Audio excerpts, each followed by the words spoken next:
Are we on?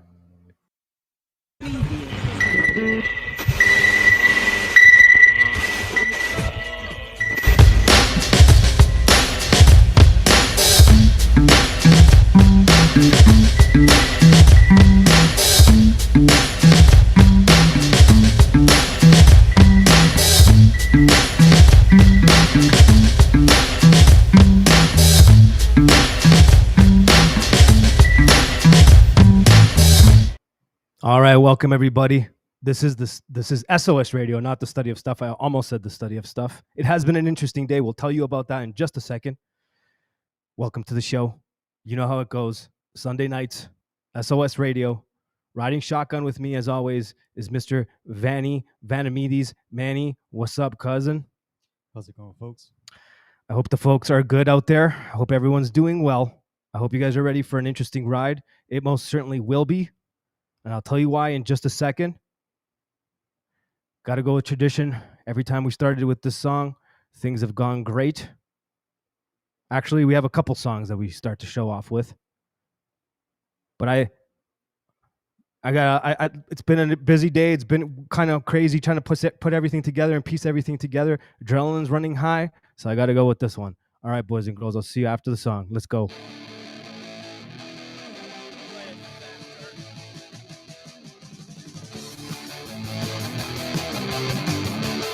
You know how it goes.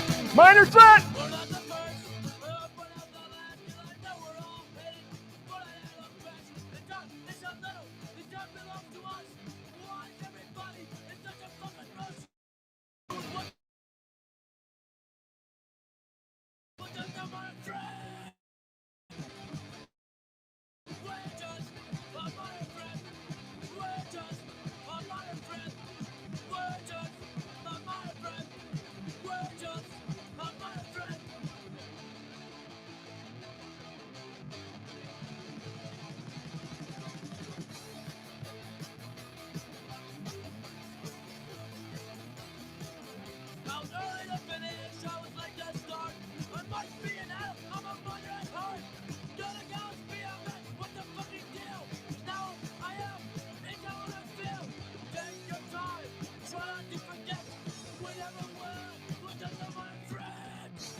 Promise. All right. I hope that came out fine. I hope everything's good. I hope everything's clear. We're trying out some new software where we've moved away from StreamYard, and we've never used this before. Maybe we should have tried this live before doing this today. But I mean, why not? Why not try it live with you guys? Because this is that kind of a show. It is pretty punk rock. It is pretty raw. It is off the cuff. Manny, is the echo solved? Did the echo thing go away? Can you play a little music? Can I play a little music? I will play some music. I'm gonna play that again so I don't play something else. How's that sound? Boys and girls, we're doing a live sound check. Huh? Still a little messed up. It's messed up. Try leaving and re-entering the room. I'll be right back. Manny's gonna throw up some stuff. I'll see you guys in a minute. I hope. Word to Big Bird. All right. Remember when we had to get on the phone to this catalog in England to order docs, and it was like 4 a.m. hour? I had a couple of surprises for you. So first of all, Who's this young buck? Oh my gosh! Look at that! Yeah, that's so funny, man. These were surprises to everyone listening. I did not know those were featured. That's pretty cool. Because I had started playing drums when I was like 10, and we started a ska band which was called Spies Like Us. See, I should have told you that secret. You might have been able to find something. wait a minute. Manny, you want to roll that clip? Well, it may not be you. That's not me though. It's not you. Oh my God, that is me. How in the world did you find that? Holy goodness gracious. I got skills, right? How did you? I've never found that. You want to keep watching it? Okay. All right. I don't know if we're good. Are we good, Manny? Try playing some music. Try to play some music. Okay. Let's try this again. Sorry, boys and girls.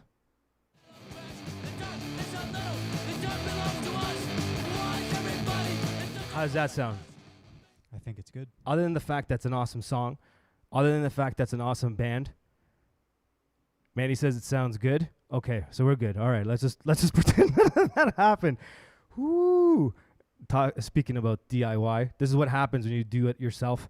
This is what happens when you run wild, trying to piece everything together last minute, trying to figure out what's going on. All right, I hope everybody's doing well. I don't even know who's here because I can't see the chat, but that's okay.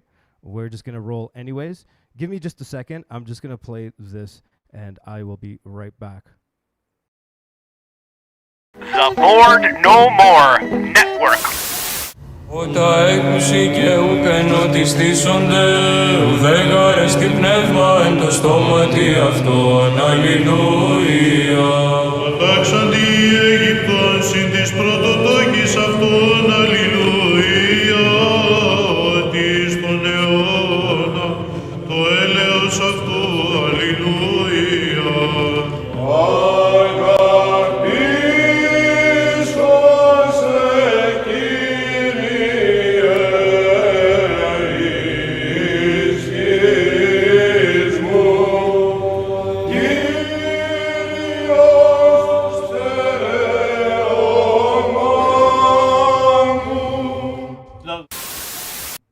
Okay, I think we're good now. That was interesting. I did want to play that clip later in the show, but I played it now. Well, for a couple of reasons. It does set the tone. It was probably going to be the very first clip I played. We are in Lent, and we are looking forward to those 2 days that you just saw in the video. I wish I could see the comments. I don't know why I can't, but I think we'll figure that out at some point, maybe during the next song. Today's going to be an interesting show, my dear friends. We're going to be talking about a DIY, do it yourself. We'll be playing some interesting music. We will be bringing on our dear friend Justin Marler shortly. We're going to have a conversation with Justin. I've been looking forward to this conversation for a very long time, even before I invited Justin onto the show. There's a couple of reasons why this conversation is important, not just to me, but should be to all of us, because we're going to tie in do-it-yourself, the importance of doing things yourself, taking control of your own destiny in many ways. That is what the show is about. As everyone has noticed, I've constantly repeated over and over again that the big part of the show is to create an environment where we re-engineer their social engineering. We find ways of putting out content and information that helps us stay on track, keep our minds with God, of course, but we kind of look at the show like the after coffee hour sort of thing, where everyone kind of can chill, hang out, have conversations in the chat, connect, which a lot of people have been doing. It's a big part of why we're doing this. Have some fun, maybe learn something here or there, and of course, entertainment. I think entertainment. I don't know. What do you think, Manny? Does that sound about right? Did I cover all the grounds? Yeah, I think that sounds right. We also have a lot of awesome announcements to make. A lot of the things that we've been talking about for the last, 7-8 months are now coming to fruition. A lot of planning has gone in the process of getting to this point. We're going to talk about the ZINE. We're going to talk about the compilation. We've booked a Bored No More live stream. We haven't done that in a while. I'll tell you about that. If you don't know what that is, I'll tell you about that in a bit. I'll tell you guys about Texas. There's a lot of stuff going on. There's a lot of stuff going on. So much so that Manny made coffee. Okay, Manny, I'm going to play a couple tracks, set this up nice. And while we do that, if you don't mind letting me know how to get the comments up so I can see what people are saying. Sure. And we'll go from there. That's what we're going to do. I think I want to play this next song for a couple of reasons. A, it seems fitting for the time we're in. B, it's an Orthodox musician and brother, also going to be on the compilation that we'll be releasing. Also, recently baptized his son, and I had the pleasure of seeing his son on camera when we had a lovely conversation, myself and this fine Texan Greek, Mexican, Texan, our dear brother, Gene Reeves. Barely hanging on, boys and girls. Barely hanging on today.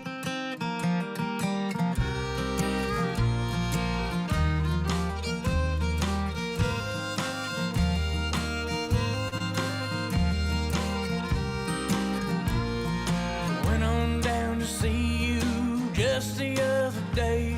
Sat up on your porch and said we're barely hanging on. Had yourself a newspaper, read tomorrow's news. Sick of the blues because you're barely hanging on.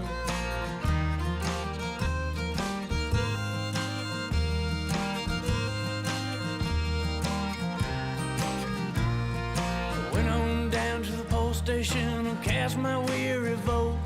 I slipped those folks a note that said we're barely hanging on. The supermarket's empty, my pockets follow suit. When you can't afford the fruit, you know you're barely hanging on.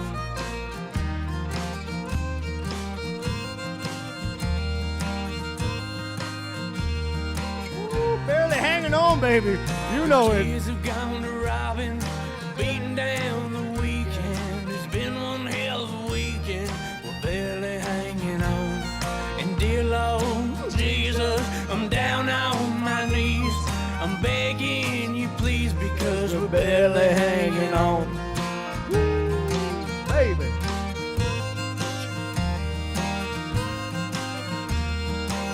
Oh, yeah.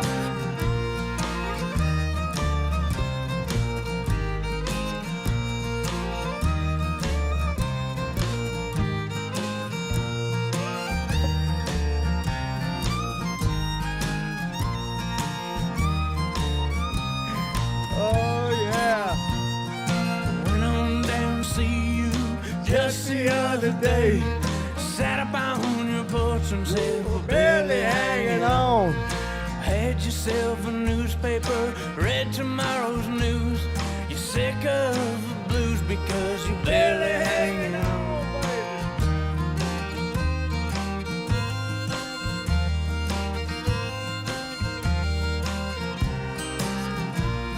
It's been one hell of a weekend.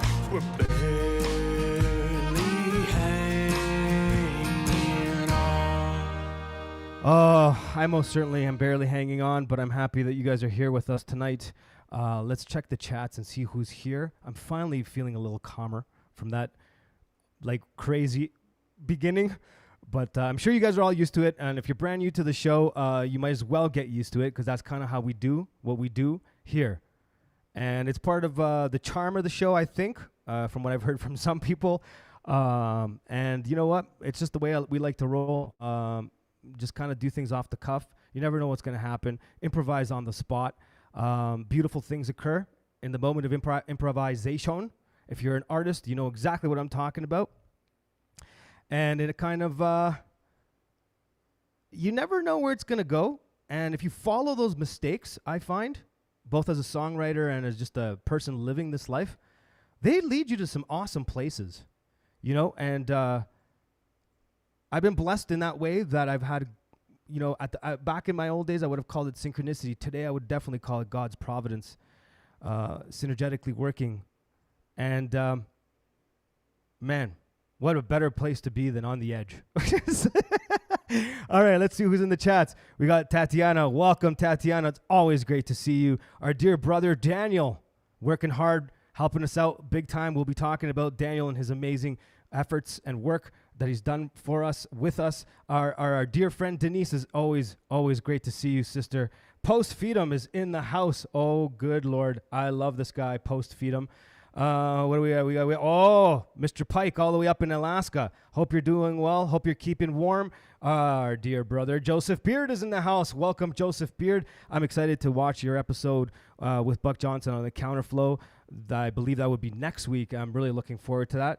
Let's see who else we got. Punchy's in the house. What's going on, Punchy? Oh man, one of the best names out there for sure. We got our dear brother Moldy Apples doing what he does best. Mella is in the house. What's going on, Mella? Okay, so if I haven't called out your name, I will. Oh, Bill Hicks is here, down under. Bill Hicks, down under. Welcome, Bill Hicks. Let me just catch my breath. Okay, shortly we're going to have Justin coming on. I'm guessing in about 10-15 minutes tops. Trying to catch up with a few things. I had a couple things planned. I wanted to kind of set it up nicely so when Justin came on, we kind of could go from there. I'm not sure we'll be able to now because I don't want to keep him from carrying on his day. So you know what? I'm gonna hit you guys with a little something because we did call the show DIY, Father Seraphim Rose, and learning to trust in God. And that's exactly what we're going to aim to do, is cover all those subjects and hopefully do an amazing job with that. You might even be asking yourself, how could you tie in the whole concept and idea of DIY, do-it-yourself, with something like Father Seraphim Rose and monks or anything like that? Well, I'll be filling you in with that about that as we go along. And when Justin gets here, we're definitely going to be getting into that, because who better to discuss those subjects than Justin Marler? All right, let me see if I can get this going, because this new setup is very different, and I don't even know where my videos are. So while I'm I'm looking for this video that I want to play, I did want to tell you guys some stuff about. Oh my God, this won't go away. Oh, it won't go away. Manny, my computer is frozen. Can you guys hear me? Everything good out there? I can still hear you. Okay, you guys can still hear me. Great. So it's just frozen on my end, and that's just all right. You know what? I'm going to save you guys the hassle of watching me push buttons. And instead, I'm just going to jabber, because that is what I do best. I jabber a lot. DIY.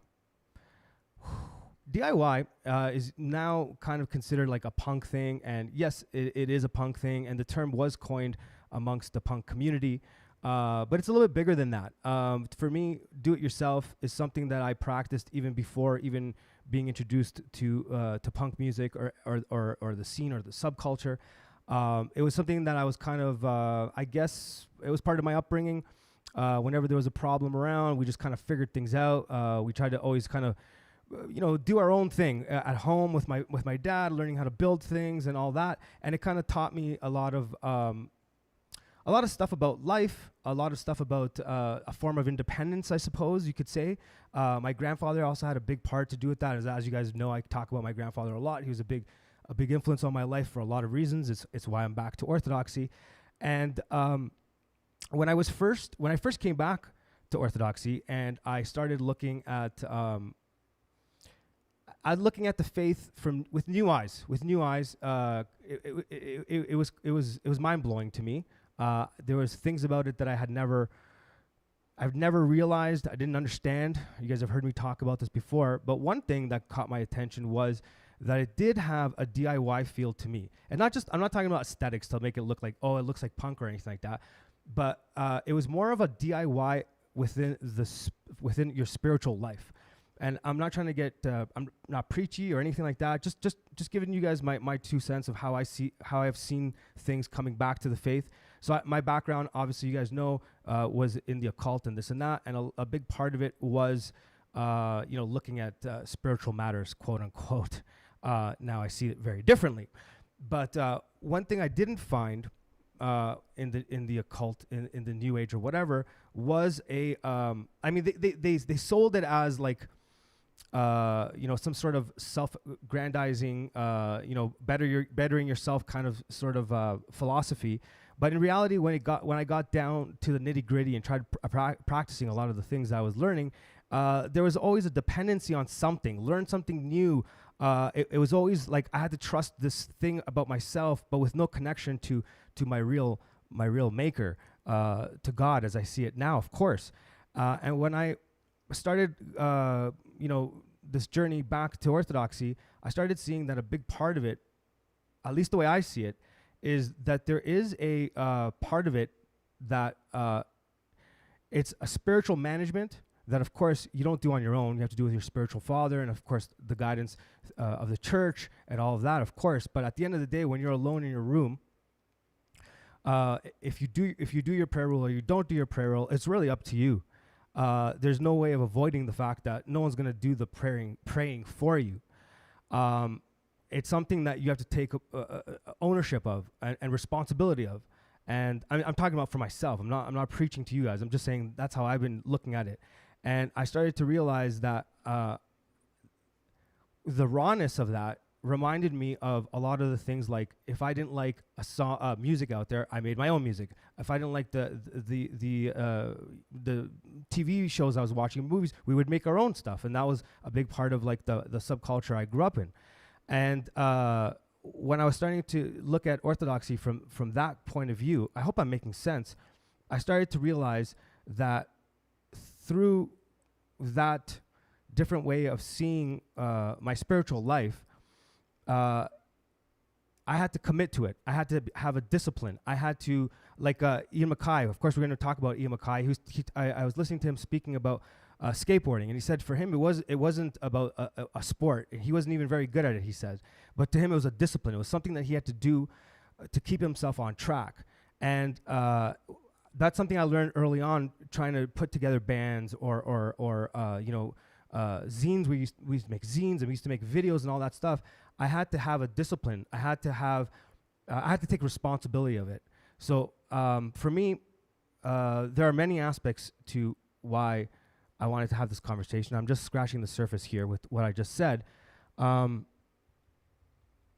hope I made sense. And as we keep going, I think my point will be made a little bit better. Let's see if I can get my video up, because I did want to play something for you guys.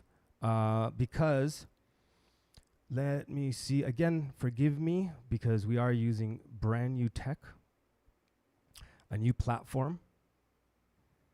All right, I think this will work. Okay, so a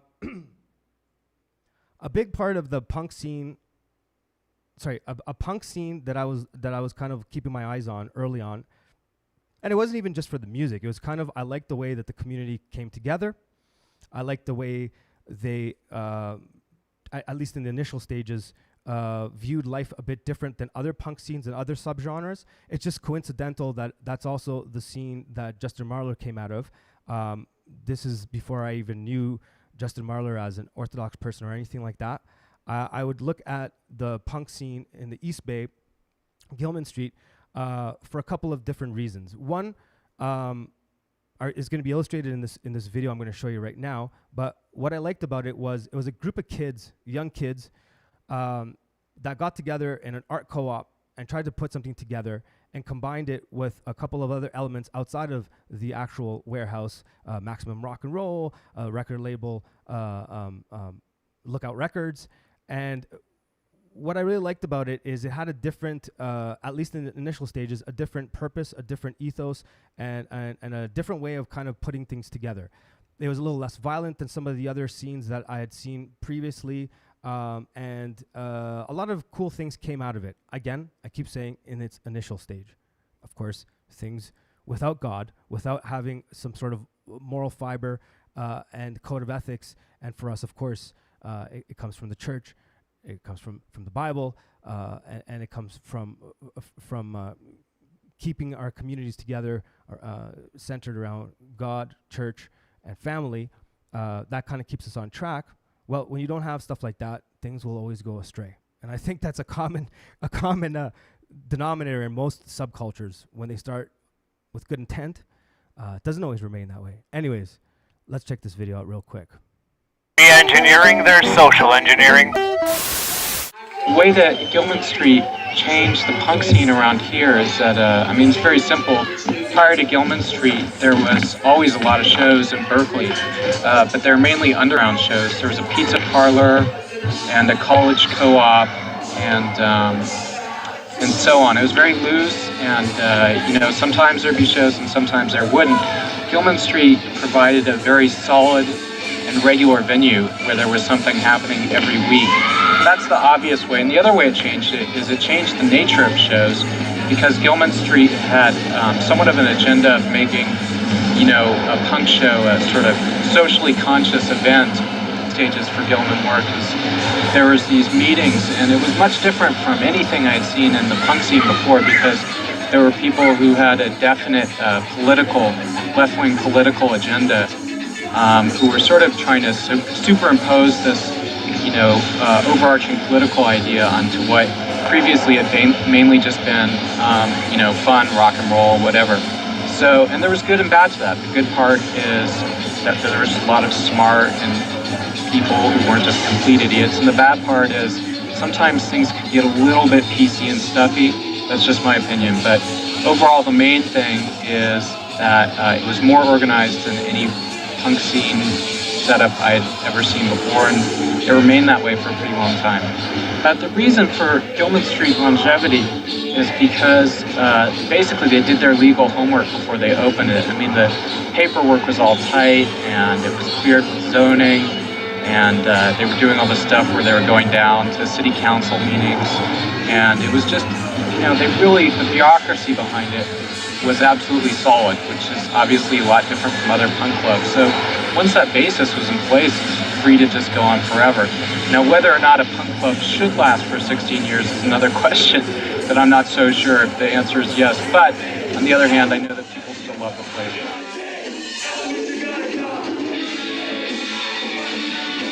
A lot of the people with the overt sort of almost socialist agenda basically kind of irritated us, because it's like, okay, yes, we want to have music that's something more interesting than boring commercial rock music.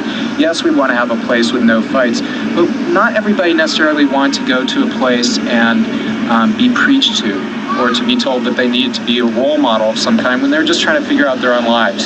So that's a big part of the story. There was some conflict between the older maximum rock and roll types, if you will, and forgive me for saying that, and some of the younger kids who were a little bit looser, straight up.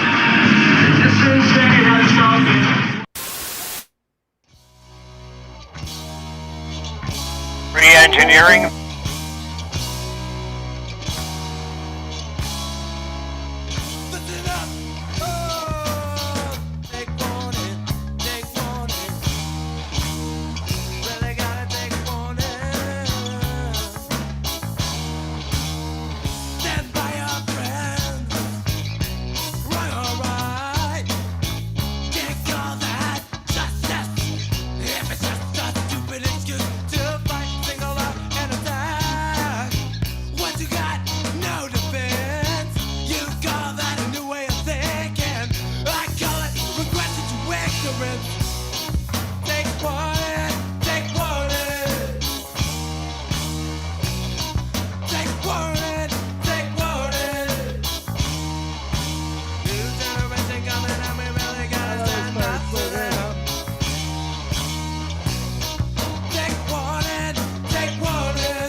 Tim jumps in there.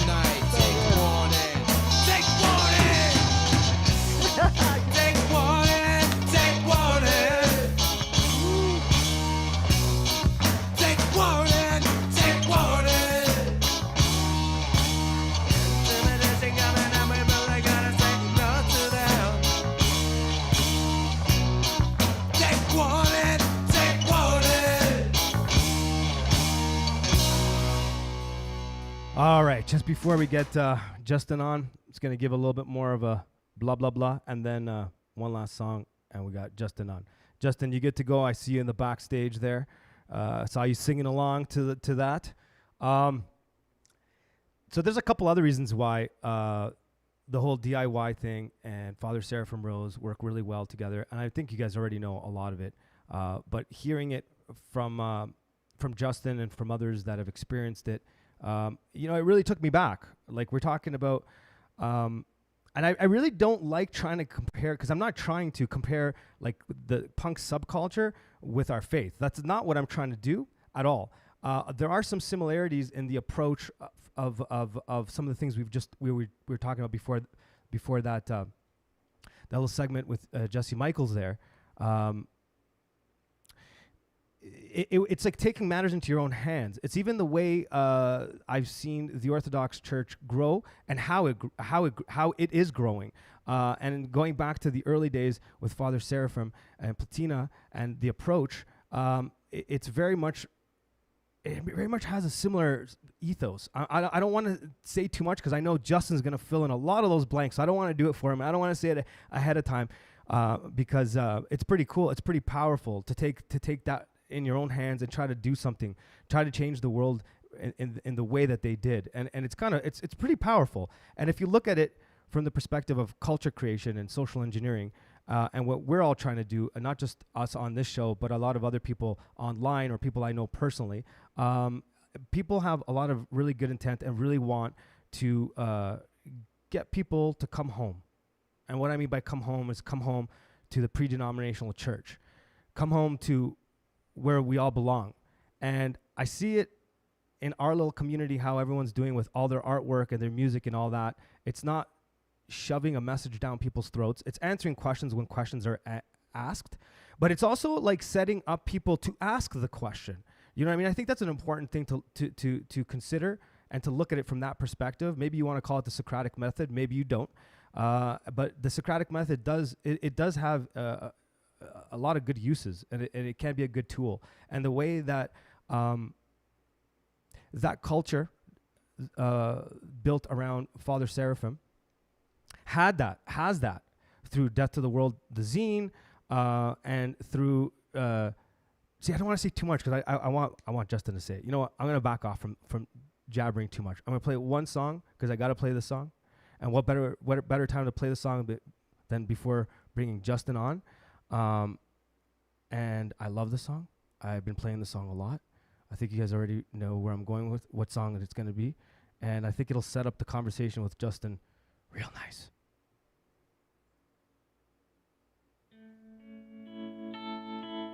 I had to. I can't stop.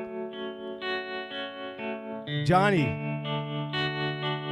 Jesus. Gets me every time. I don't want to die alone. Jesus. Oh, Jesus.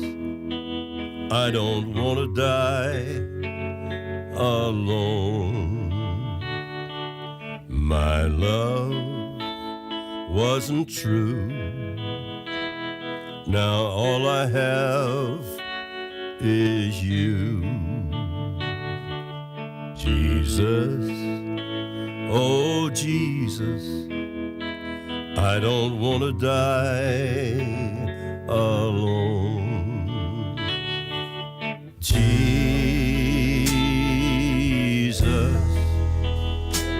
if you hear my last breath, don't leave me here, left to die a lonely death. I know I have sinned, but Lord, I'm suffering. Jesus, oh Jesus, if you hear my last breath,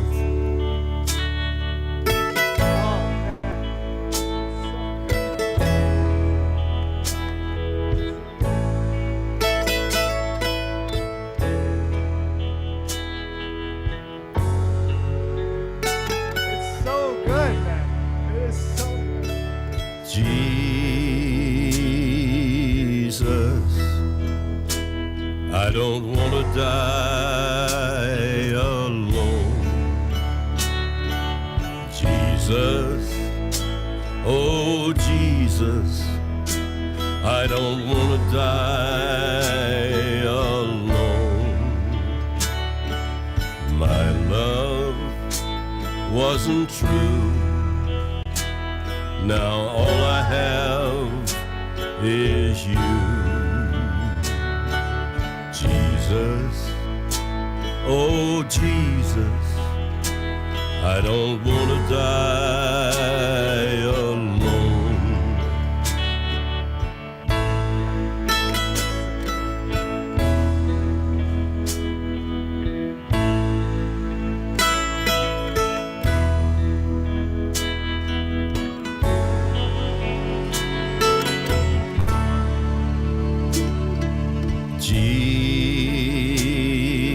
Jesus, Jesus, all my troubles, all my pain will leave me once again. All my troubles, all my pain, it's gonna leave me once again. All my troubles, all my pain, it's gonna leave me once again. Gonna leave me once again.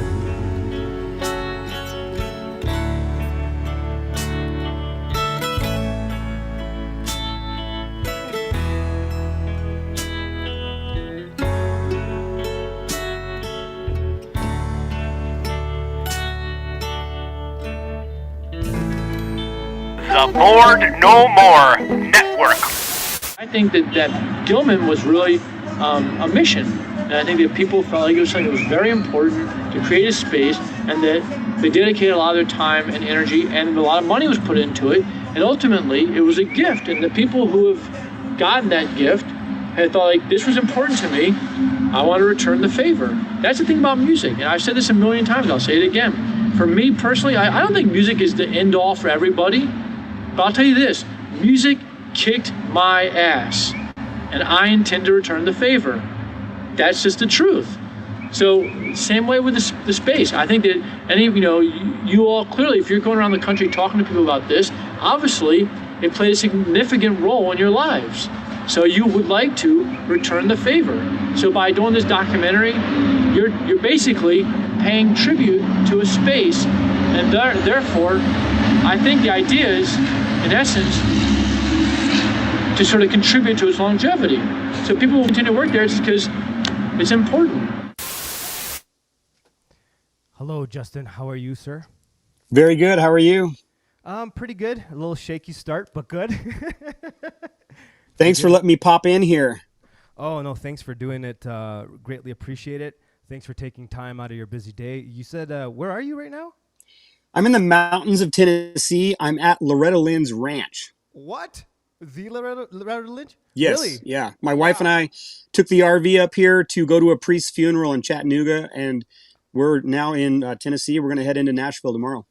Wow. Okay. I didn't expect for you to start the show off that way. That's pretty cool. Not for the funeral, but for all the rest of it. Everybody already knows who you are. And so we're just going to jump right into a conversation. How do you feel about that? I've got some pretty good bombs for you today, I think, on the do-it-yourself front, the DIY front. Yep. Okay. Well, kick it off. let's talk about that DIY, the importance to you, and the importance of this picture here. We're gonna tie it into these two amazing individuals. So I'm gonna leave it to you. Go for it, my dear brother. Well, my dad raised me, and he said, if you want something done right, do it yourself. And that piece of wisdom stuck with me for the rest of my life. And obviously, that's what we're doing now. My wife and I are in this RV traveling through Tennessee, and we have orders coming through for Youth the Apocalypse. And so we have a little shipping station in our 22-foot camper. And every day we're taking trips to the USPS to ship books. So we're doing it ourselves. Wow, that's the legit DIY. That's great. That's awesome. How does that feel? Well, number one, being in control is always better than letting other people be in control, because you can determine the outcome and you can ensure quality, or, it comes out the way you want it to be. So do it yourself has always been that, truly. When it comes to those two gentlemen you put up there on the screen, I knew one of them and I didn't know the other. I didn't know Father Seraphim Rose, but I was in his wake. And when I first went up there and saw the printing room where they would hand set type every letter by letter for each page for the Orthodox word, for the book Northern Thebaid, which is a full book. And they had these huge presses, these cast iron and steel presses. They were hand printing these books. They were translating them into English at a time when no one really cared. This was way before English speaking people really cared about Orthodoxy. And the few that did, they were serving them. And that grew into what it became later, with them publishing more books after Father Seraphim Rose died. And now it's what it is now, which is, they were pioneers in bringing Orthodoxy to the American people 100%. You were telling me once in a conversation we had, Manny, throw up the picture of the press. We have a picture of the press. Daniel went and visited the site, and he took pictures of it. So that's Father Seraphim Rose's hut, the one that says press, Manny. You were telling me a story once when we were talking how they were taking each individual letter and putting it into the press, like super time consuming, super DIY. Well, not only that, but they had to proof everything in reverse. Okay. Every page had to not have any errors. It's not like now where you can use a computer program to copy and paste and spell check. Honestly, it sounds painstaking and brutal, and they did it out of love, And so, yeah, they were setting every single piece of type.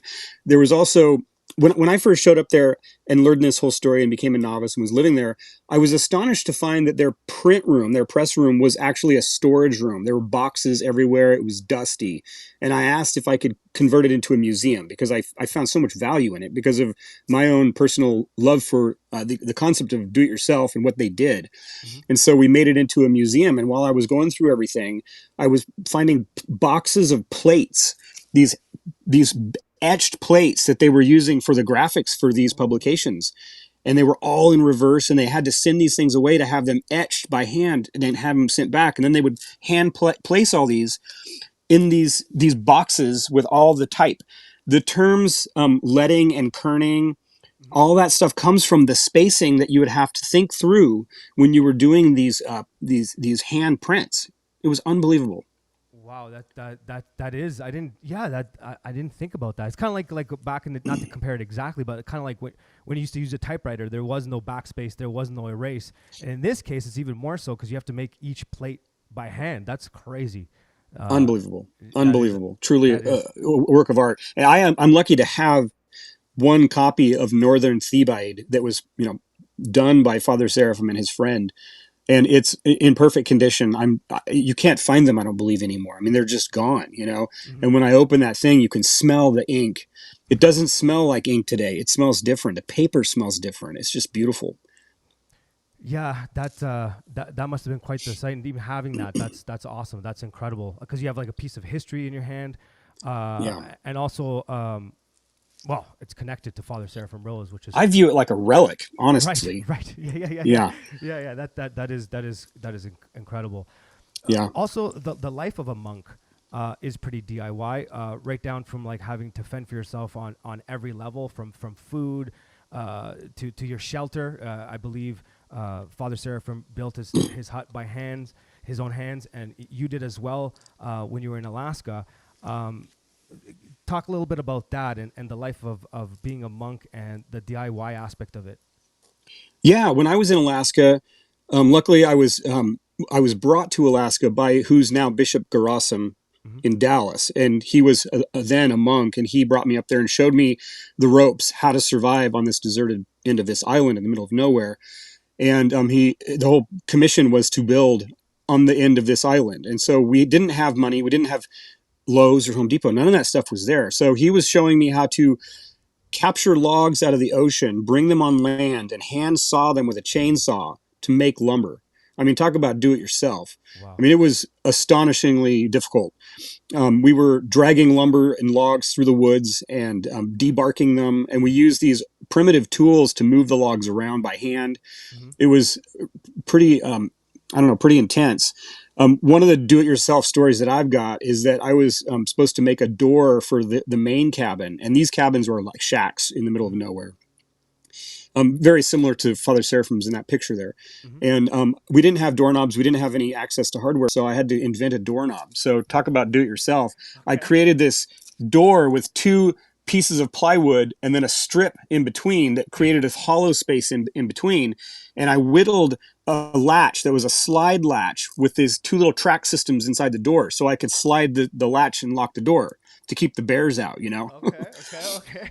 The problem is my engineering wasn't so amazing because when it rained, the wood swelled and we got stuck inside the cabin for a while. So I had to figure out how to break out of the cabin and push through one of the plexiglass windows to get out, to figure it out. So we whittled it down more and figured out the engineering. So yeah, that's pretty much do it yourself right there. Oh yeah, I don't think you can get any more do it yourself than any of that stuff you just said right there. What about the aspect of like dealing with that the first little while where you're out there alone in Alaska? Is there would you say that is there a DIY aspect to dealing with that aspect of it, being alone in your own cabin with your own thoughts, trying to connect with God and all of that?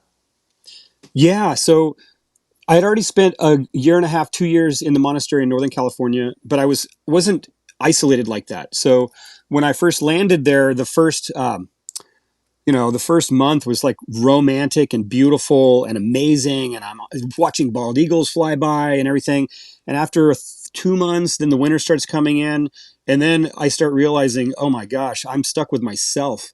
And, I was at the time, I think 21, 22 years old, I'd accumulated a lot of stuff inside of me from just my childhood and everything. And so all this stuff surfaced, and there's nowhere really to run from it. After about 6 to 8 months, I would see airplanes fly overhead, and I was praying that God would, like in Star Trek, teleport me into the plane to get me out of there, because it was really, really hard. It was painful. Yeah. After I clocked 1 year, I felt free of that. I felt like I don't know what it was, God's grace, or that's probably what it was, but I felt free of that, and it actually was okay. And the lifestyle, the difficulty of it became a challenge, something that I kind of enjoyed. And then the interior stuff quieted down. There were people that came and go during that period where they would lose their mind a little bit, and they'd want to get out of there, and we'd get them back to town, because it's not an easy task to face yourself in such a remote place with such a difficult lifestyle. I mean, it was really tough. Yeah, and I would imagine someone, not in your case in that situation, but I've heard of other people being isolated without having faith in God, without that connection, and you will go nuts. Anyone, but if you do have that connection, and I think that's the point, I guess. To be fair, I do have to clarify something. Sure. My wife's really good at pointing this out, and she's totally right. I could never pull that off now. I'm too much of a baby. Fair enough.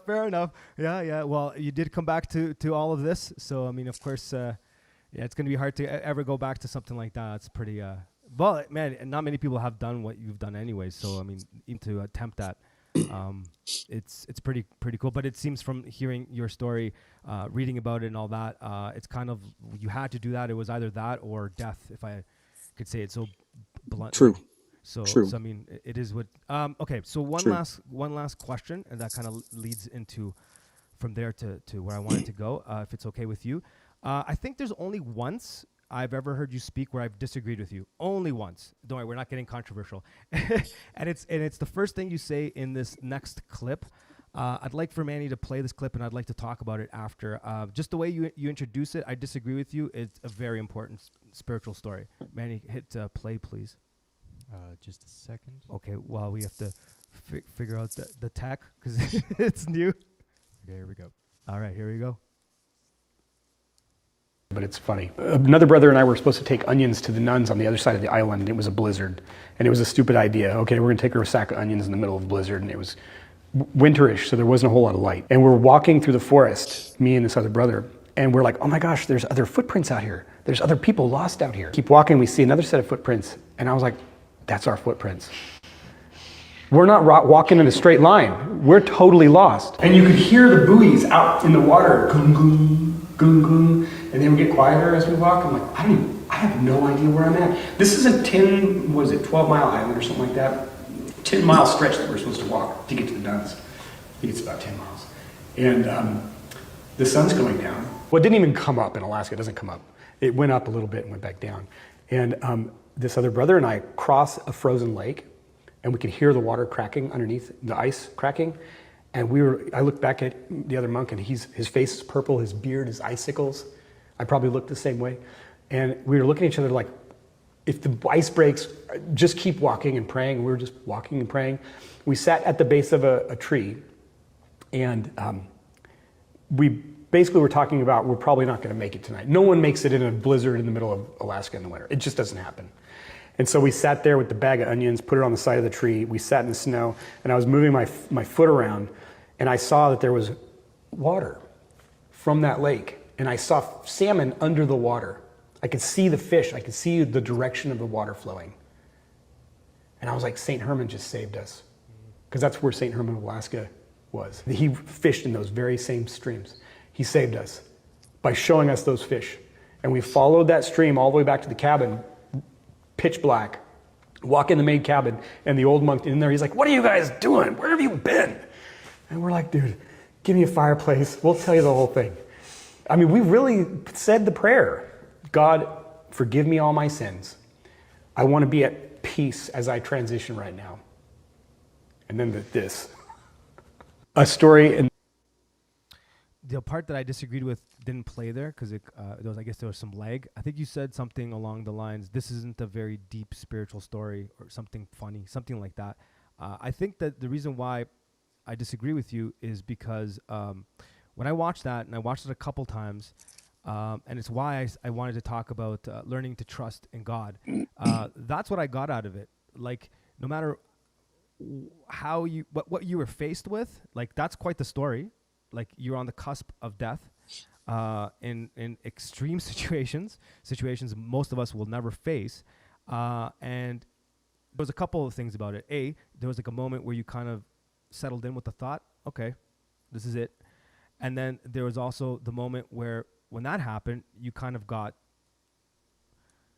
the miracle came, St. Herman with the salmon. And in that moment, somehow that trust that you had with, for God came through for you. And I think that's something we overlook in our day-to-day lives with our struggles, our daily struggles, whatever they are. They're not comparable, but in many ways we forget that. We forget to just kind of like be still and know, to kind of just trust in God. Can I get you to talk a little bit about that, trusting in God, learning to trust in God, and how that works for you?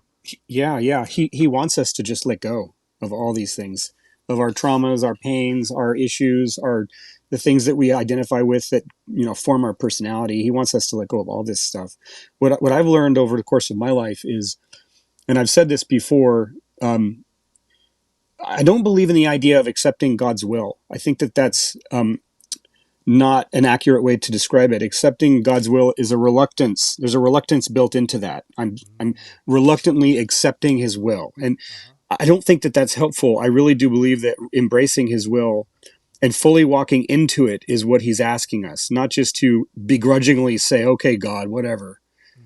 but actually say, you know what, your will is my will, even if it involves pain and suffering. That's my belief in that. Oh, I really like that. Yeah, because it also requires action. It has that commitment to commit to that, and just go into the struggle, go into the difficult times, and kind of know that whatever the outcome is on the other side, it's God. It's what He wants. Yeah, that's. I really like what you just said there. That's gonna get me thinking a lot. Justin, I really want to thank you for your time, for your love. I got one more thing I got to say. Do you have man, do you have yes. time? Of course, I have time. Okay, I have you're time. talking about do it yourself, and I Yeah. have to get this off my chest. Please. So, yesterday, my wife and I spent the day in Memphis, Tennessee. Okay. We went to Sun Recording Studio. Okay. Yeah. Sam Phillips. Yeah. I know some of you folks out there know this, but Sam Phillips was a massive do-it-yourself pioneer in the music industry. Mm-hmm. We went through and talked with the guy who did the tour there, and he gave a lot of tidbits about how Sam Phillips operated. And he was initially called Memphis Recording Company, and he would go around recording what he wanted to record regarding blues, which no one cared about at that time. Mm-hmm. And he would record other things to make money and so on. And eventually he started recording artists that he really liked. And so he created Sun Records. And that's how we have Johnny Cash, Elvis, Howlin' Wolf, and a bunch of other artists, Carl Perkins. And it was all because he just did not care what the conventions were of the time. He was going to do it the way he wanted to do it. There was a moment where he was recording the $1 Million Quartet. You know who that is, right? Jerry Lee Lewis, Johnny Cash, Elvis, and Perkins. And it was illegal because those people already had contracts with RCA and whatnot. They were actually not supposed to be recorded. And he said, I don't care. I'm going to record this because this is very important. He taped that, and we have that now because he said, I don't care what the conventions are, So that's just really hot on my heart right now because we were there yesterday and it was thoroughly inspiring. The room is the same. It has the same asbestos filled, ceilings and tiles and everything. And the same microphone that all of those people recorded into is there. I mean, it was really something else. So I don't know. God bless Sam Phillips, who only died just not too long ago. God bless his soul. Absolutely, God bless his soul. Yes. Oh no, I wasn't trying to rush you because I know you can stay as long as you want and tell me as many of those stories as you want. But I really appreciate that one. I'm a big fan of Sam Phillips, of course. Definitely a big pioneer. Even his slapback sound and how he played with that. Yeah, to adjust that's right. To the sound in the room, using one mic, gains high, setting everybody. Well, it's also cool because you could hear because we're used to like panning music left, right, and creating the soundscape that way. But because they couldn't do that, they actually created it with depth. So they position so of course they had Johnny kind of somewhere in the back because of that booming voice and all that, and Elvis kind of close to the middle. Oh, it's beautiful, man. One take stuff. There's a great story behind Sam Phillips and the invention of distortion for a guitar. You probably know the story. The band was driving there to record at Sun Studios, and their amp fell off the top of the car, the roof rack, and it got messed up. And so when they showed up, they showed Sam Phillips the beat up amp, and the speaker was loose. And so what Sam Phillips did was he stuffed paper behind the speaker and plugged it in and made it work. And it made this bzz, bzz sound with the guitar. And he said, the other guys were like, that sounds really bad. And Sam Phillips was like, nah, let's go with it. And that's our first, according to, what I understand, that's the first recording of distorted guitar right there in that little room. It's there's so many of those cool stories, especially like those kinds of studios in the South. They all had to like make do with nothing. And that kind of creates like magic. It creates like sonic magic, and I love those stories. Those are like some of my favorites, man. Do you have anything else you want to follow up with or plug anything? Because there's something I want to ask you. I want to know when the Art of Unseen Warfare is dropping. Sure. We're still in the edit phase. My godmother is helping me edit this. She's a nun in Indianapolis, and she's the nun that I met when I found Orthodoxy. I don't know if you know the story, but she was the nun. And so she's helping me edit it. We're still in the process of editing. My hope is to have it out by late summer. I think that's the timeline. Yeah. but the book is actually written. Everything's done. So now it's just a matter of typos and weeding out all the heresies that I put in there. Yeah, I'm sure you put in a lot of those. Yeah, it's a great book. I've gone through it. It's I can't wait for that to go out. I think it's an important book and a very important subject and well written, of course. Thank you. I appreciate your support. Thank you. Of course. Any final words before? So that song you started off with, Uh-huh. that song, my family's been listening to me play that song on acoustic guitar forever, for a long time. I love that song. Me too, man. I haven't stopped playing it. Yeah. And I'm going to continue. Yeah. Amen. God bless you and your work, and God bless everybody in here. You all are good people. Thank you so much, Justin. I really appreciate you. God bless you and your family. Have a safe trip and enjoy everything that you encounter along the way. Thank you, brother. Adios. All right. Manny, is it? Let's see. Okay. Well, I hope you guys enjoyed that. I'm pretty sure you did. That's definitely going to make some highlight reels there. A lot of important messages there, mostly. Yeah. What can I say? I am a fan of Justin Marler. Of course, you all know that. But it's the way he puts things that has impact for me and a lot of us. It's the simplicity of it. It's the honesty of it, and it's humble, and it just comes from a really good place, and it does connect for us for sure. I know a lot of you guys feel the same. I've heard a lot of messages you guys sent me about it, about the book, Youth of the Apocalypse, Justin's story in general, and all that. Let's carry on. I'm gonna play a song right now, kind of settle in to the new tech that we're using. It has jarred me a little bit. I'm not gonna lie. I'm not on my regular game, but hey, who knows what'll come of it. All right, let's go with some Luxury, dear friends. One of my favorite Luxury songs.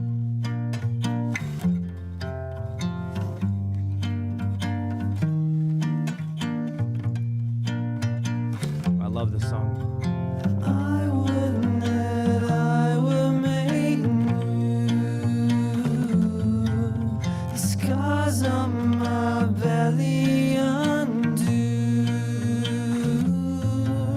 The blood that I have in my veins.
All right, before we get back to the usual, back to the normal, checking all the comments and all that, I wanted to play this after a conversation like that. Now I'm starting to settle in. An hour and a bit has passed, and now I'm settled. I'm settled. The Bored No More Network. So a spiritual director is first and foremost to keep us from pride, delusion, hard-heartedness. For example, people often come and they complain that so-and-so did this and this and this and this. And I say, well, did you go and ask forgiveness? And they say, well, I didn't do anything wrong. I says, the first person to go ask forgiveness is the one who gets a crown.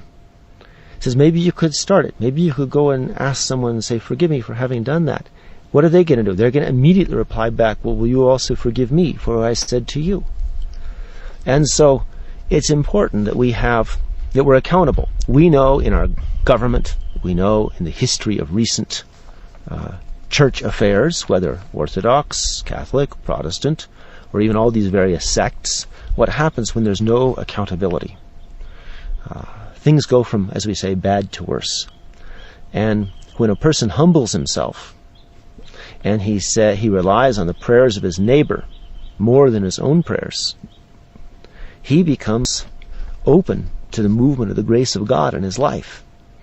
And in our society, where we are often very self-assured, where we have learned how well we can use our skills, how efficient we can become, we often forget little things like this. Like a husband who knows that his wife's praying for him, and he asks God to have mercy on him through his wife's prayers.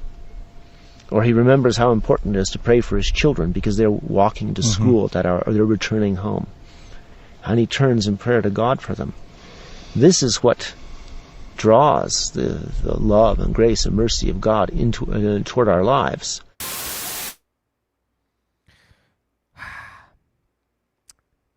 Yeah. No. Okay. Let's check the chats and see what's going on. This does feel weird using this new tech. One cool thing is I was talking about this with Manny earlier today. Speaking of DIY, we were talking about like sometimes I've noticed in life, if I'm like editing something or writing something or building something, sometimes I just apply an element of randomness to everything, and I just kind of like I kind of just like chop videos up, and or when I piece them together, obviously I think you could tell from how I put things out there. But that one where you just saw there when he was talking about prayer, where the bishop was speaking of prayer, husband and wife and all that, I didn't plan that video to fit perfectly with what the bishop was saying. I actually didn't even like I just kind of stuck it all together. And it's exactly what Manny and I were talking about, right, Manny? What we were talking about earlier today? Yep. And it just happened. As he's talking about prayer, you saw prostrations, Jesus prayer. I don't know. I find that really, really interesting there. Okay. Let's settle in. Manny, what should I do? Because I'm lost now because I can't see the chats like I used to. I don't know if I'm missing something.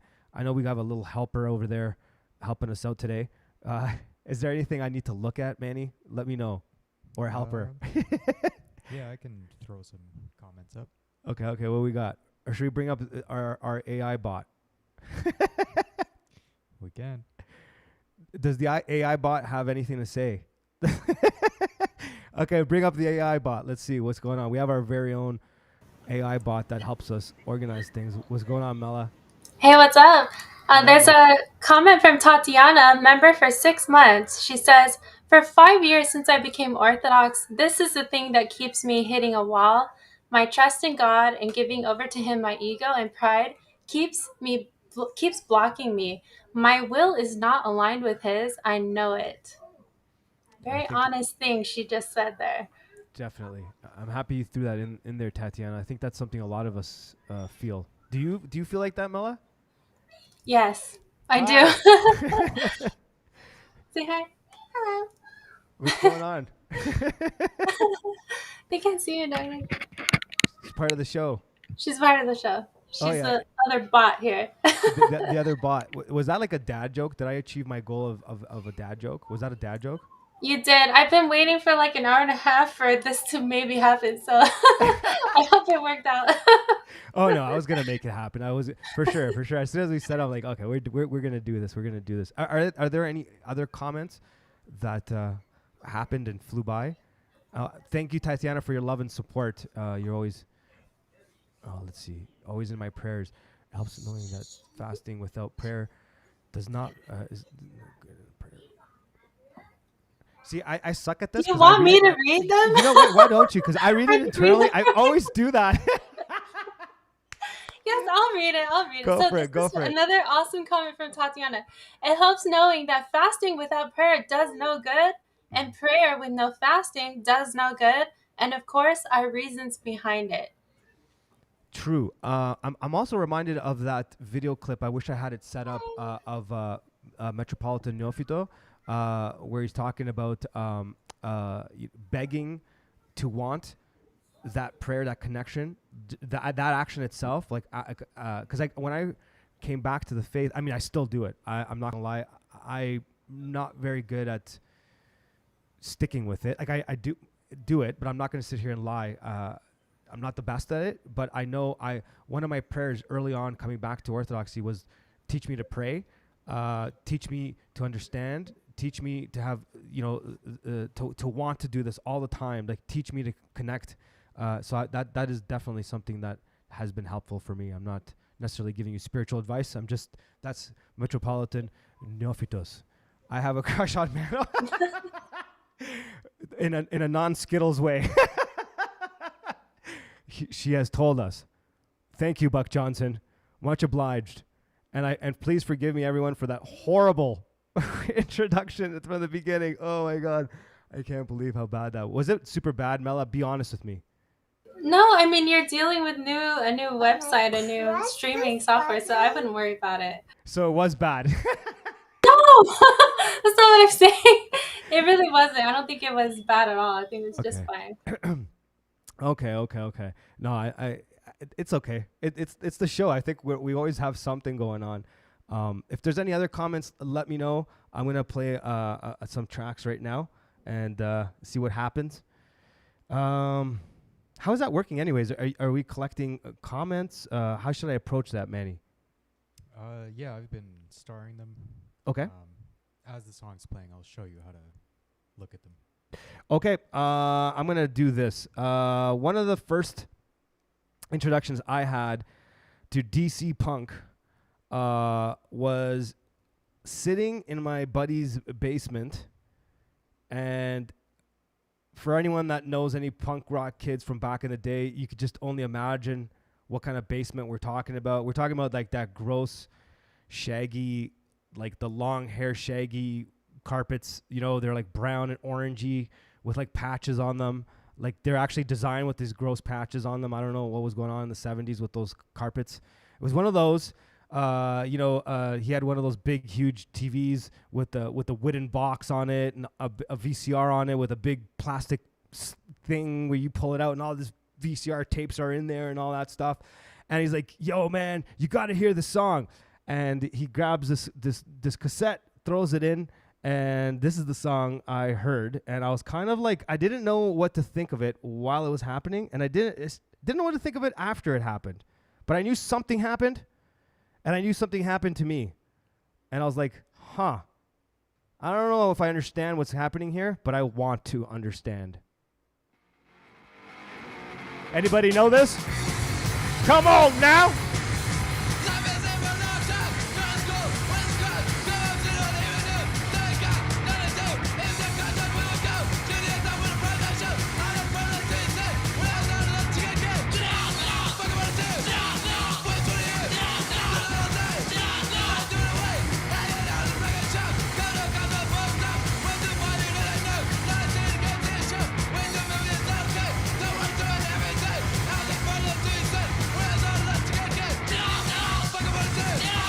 Anybody know this? Anybody know this? I know Mela doesn't know it. Anybody know what that was? Anybody? Teen Idols. Do you know who's in that band? Imakai. That release kickstarted his journey into having his own record label, totally doing it himself. No one was going to sign them. They had a cigar box with $800 in it. They were saving from every show. In 1 year, they made $800, put it in the cigar box. The band was breaking up. They were fighting and all that stuff. They're like, what are we going to do with the money? Should we divvy up the money, give it to, this guy and that guy and all those guys? Or should we just do this? And they did this. That's what they did. Okay, so Manny showed me how to read the comments, so I can now do that. But I think I'm gonna just keep playing some tracks, and then we'll come back to reading comments and all that stuff. All right, we have to do this because A, I love the band, and B, it's kind of the season. Done everything to stand firm. That's not the Then one. with the- This is. Oh, the technical difficulties are awesome. Sorry, Manny. Here we go. Why isn't it playing now? What's going on? Wow. There you go. You speak out and kick.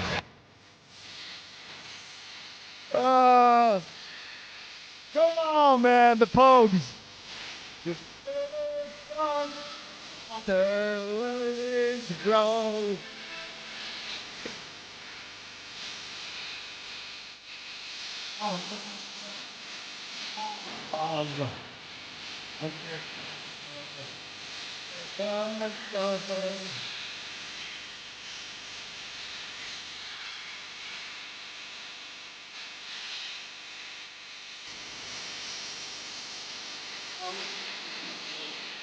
I love this song. Yes, Joseph Beard. I love the Pogues. Just like you.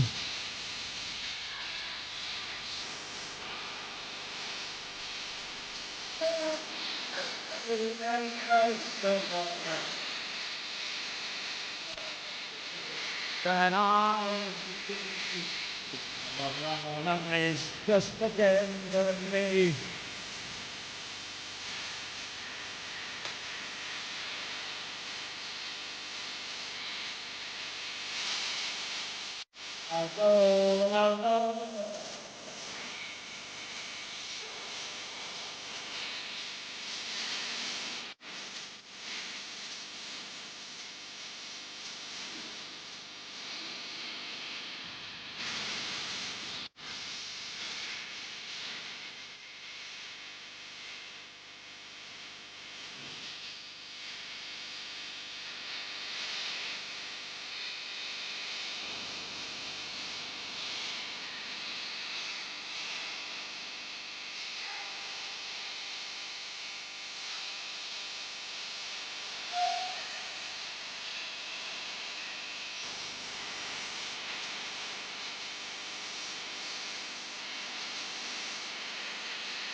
Oh, yeah.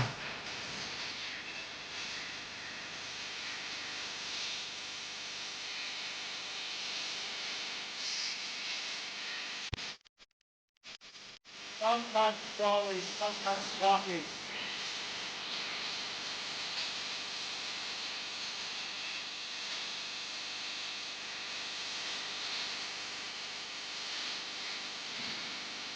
Sorry.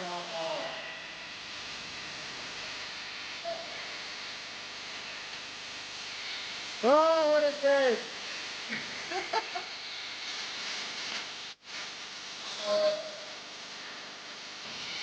Happy birthday, Tatiana. I think. Oh, we got the mic.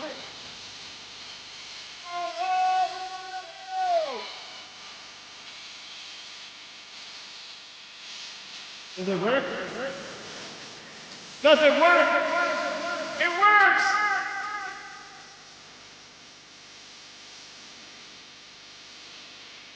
Oh, my dear friends, it's going to be quite the ride the rest of the show. I know it.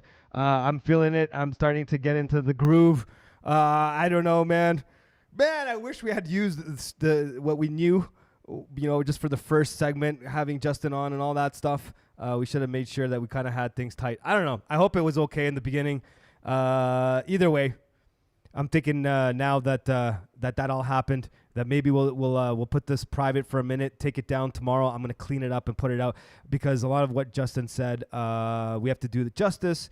He hit a lot of really good points there. I really like what he said there about will, and it's something I say a lot. You know, if God wills it, we will build it. But I like the way he put that. I understand what he means, and I think he has a really good point there on viewing things in that perspective. I hope he's still listening. If he is, now I'm in my zone, brother. Unfortunately, I was not in the zone when you were here, but I really enjoyed a lot of the things you said. Very insightful, very on point, and I really enjoyed a lot of those stories. You know what? I think it's time. This is an SOS radio broadcast. Yeah, dude. This guy right here. This guy right here.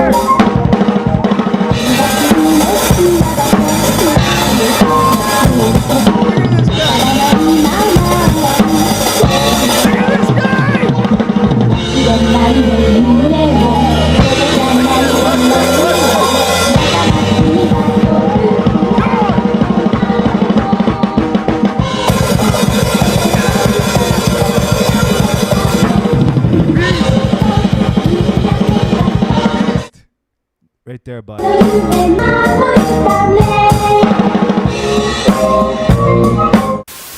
Dude, best drummer I've seen in a long time. Just like that. That happened. What is that thing? Tatiana asks. See, now I can see the chats. That thing is the thing of things. That thing is the greatest drummer I have seen in a long time. In a very long time. You know what I mean? And I don't think... Buck, what do you think, man? If you're still in the house, is that drumming or what? What is that right there, bud? That was a beast. Double kick. The guy was breaking things down. What's Germanis saying? That's Buck's mom. I'm staying out of this. I don't know what he's referring to. I see what you're saying. I see what you're saying. I just don't know. I don't know, man. I don't know if I want to get behind that one.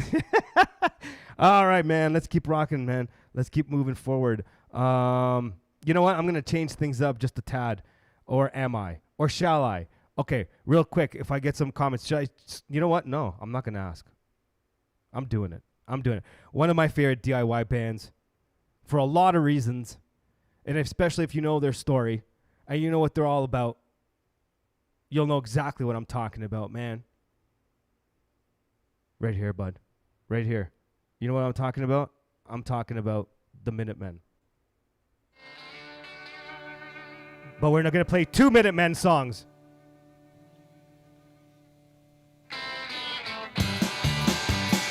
Let's go, man. Let's go. Let's go. Woo! I love it, man.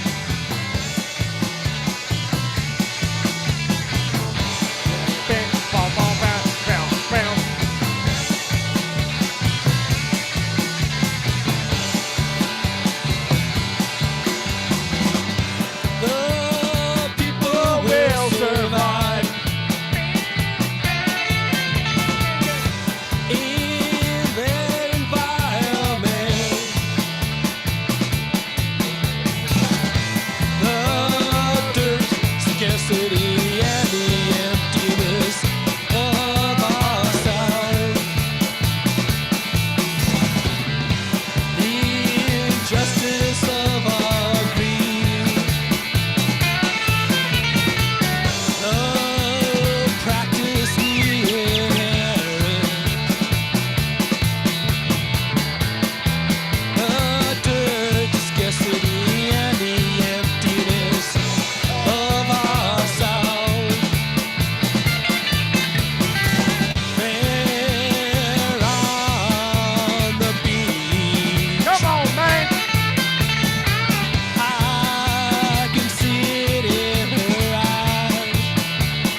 That's it, man. Minuteman in, Minuteman out. That's how they do things. Oh, the Minutemen. Oh, they're incredible. They're amazing. D Boone, of course.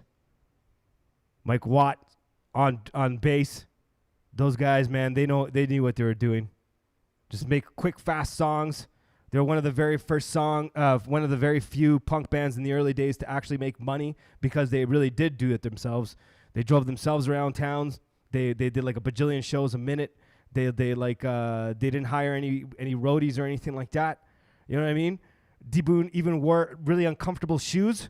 I don't know if anybody knows that. On purpose, he would wear these weird like really uncomfortable shoes so that he would like freak out on stage and do all those like twitchy things he did. You know what I mean? They would get into like a studio and like just fire off a bunch of songs and work a full day's work and then just go into the studio in the middle of the night when it was like the cheapest time to record and just like record things and just drop it just like that, because that's what they did. That is what they did.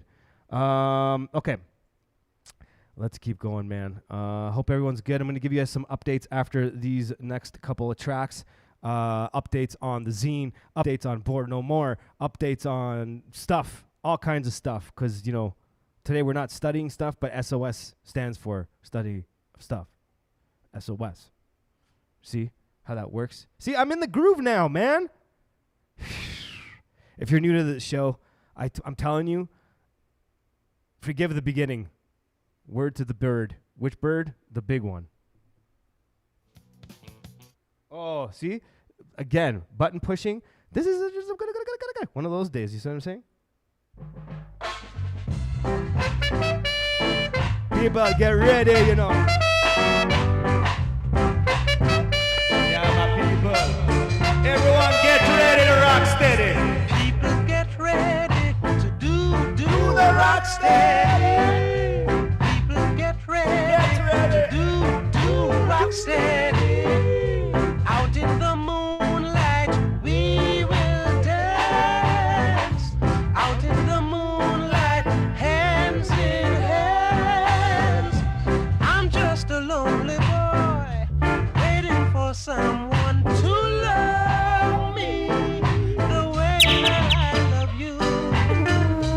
People get ready to do rock steady. People get ready to do rock steady.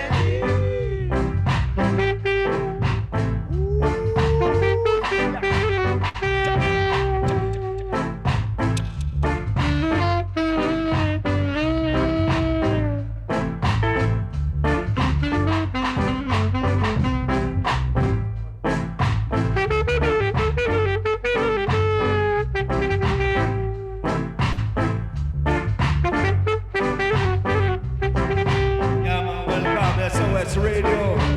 You're dialed in. SOS Radio, brethren. All across the nation. Feel the transmission. Out in the moonlight we will dance. Out in the moonlight holding hands. I'm just a lonely boy waiting for someone to love me the way that I love you. Oh yeah, Get ready. Everyone get ready. Do the rock steady, brethren. People get ready. Get ready. You got to do the rock steady, brethren. People get ready. All my brethren and sisters all across the nation.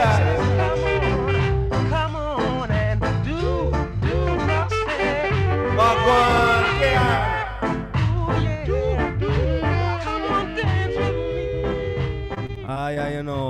Coming in hot and fresh, everyone. It's a 105.5 in the evening hour, Kingston, Ontario.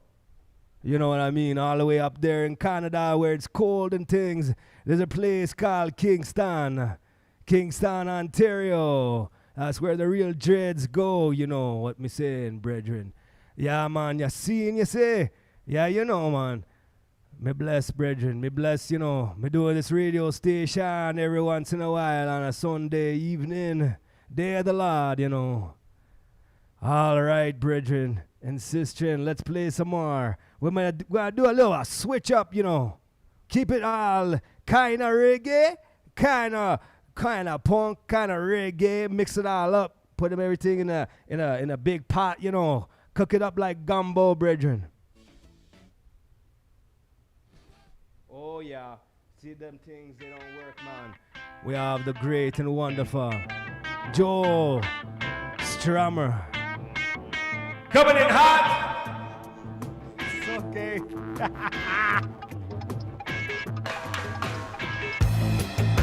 Drop the beat right there. Burn out your speakers, brethren. Pop a hole in the speaker, you know.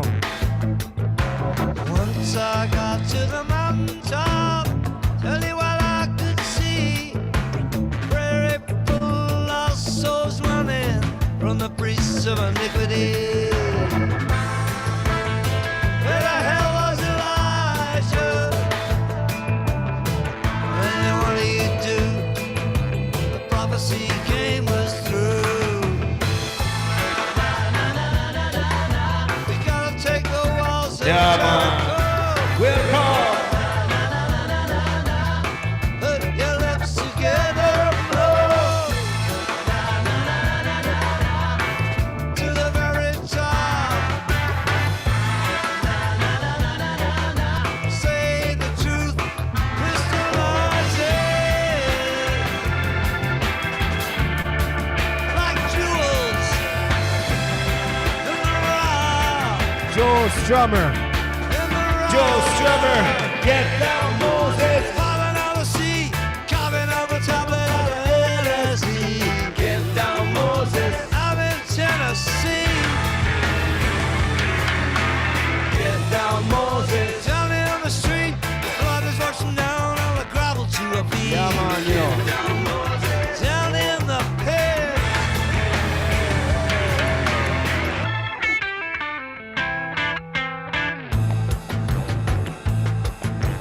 You're listening to SOS Radio. Lying in a dream, across the battlefield, crashing on a downtown strip. Looking in the eyes of the diamonds and the spies in the hip. Like that. Who's sponsoring the crack ghetto? Who's lecturing? Who's in the know and in the don't know? We better take the walls of Jericho. Put your lips together and blow. Going to the very top, where the truth crystallizes like jewels in the rock.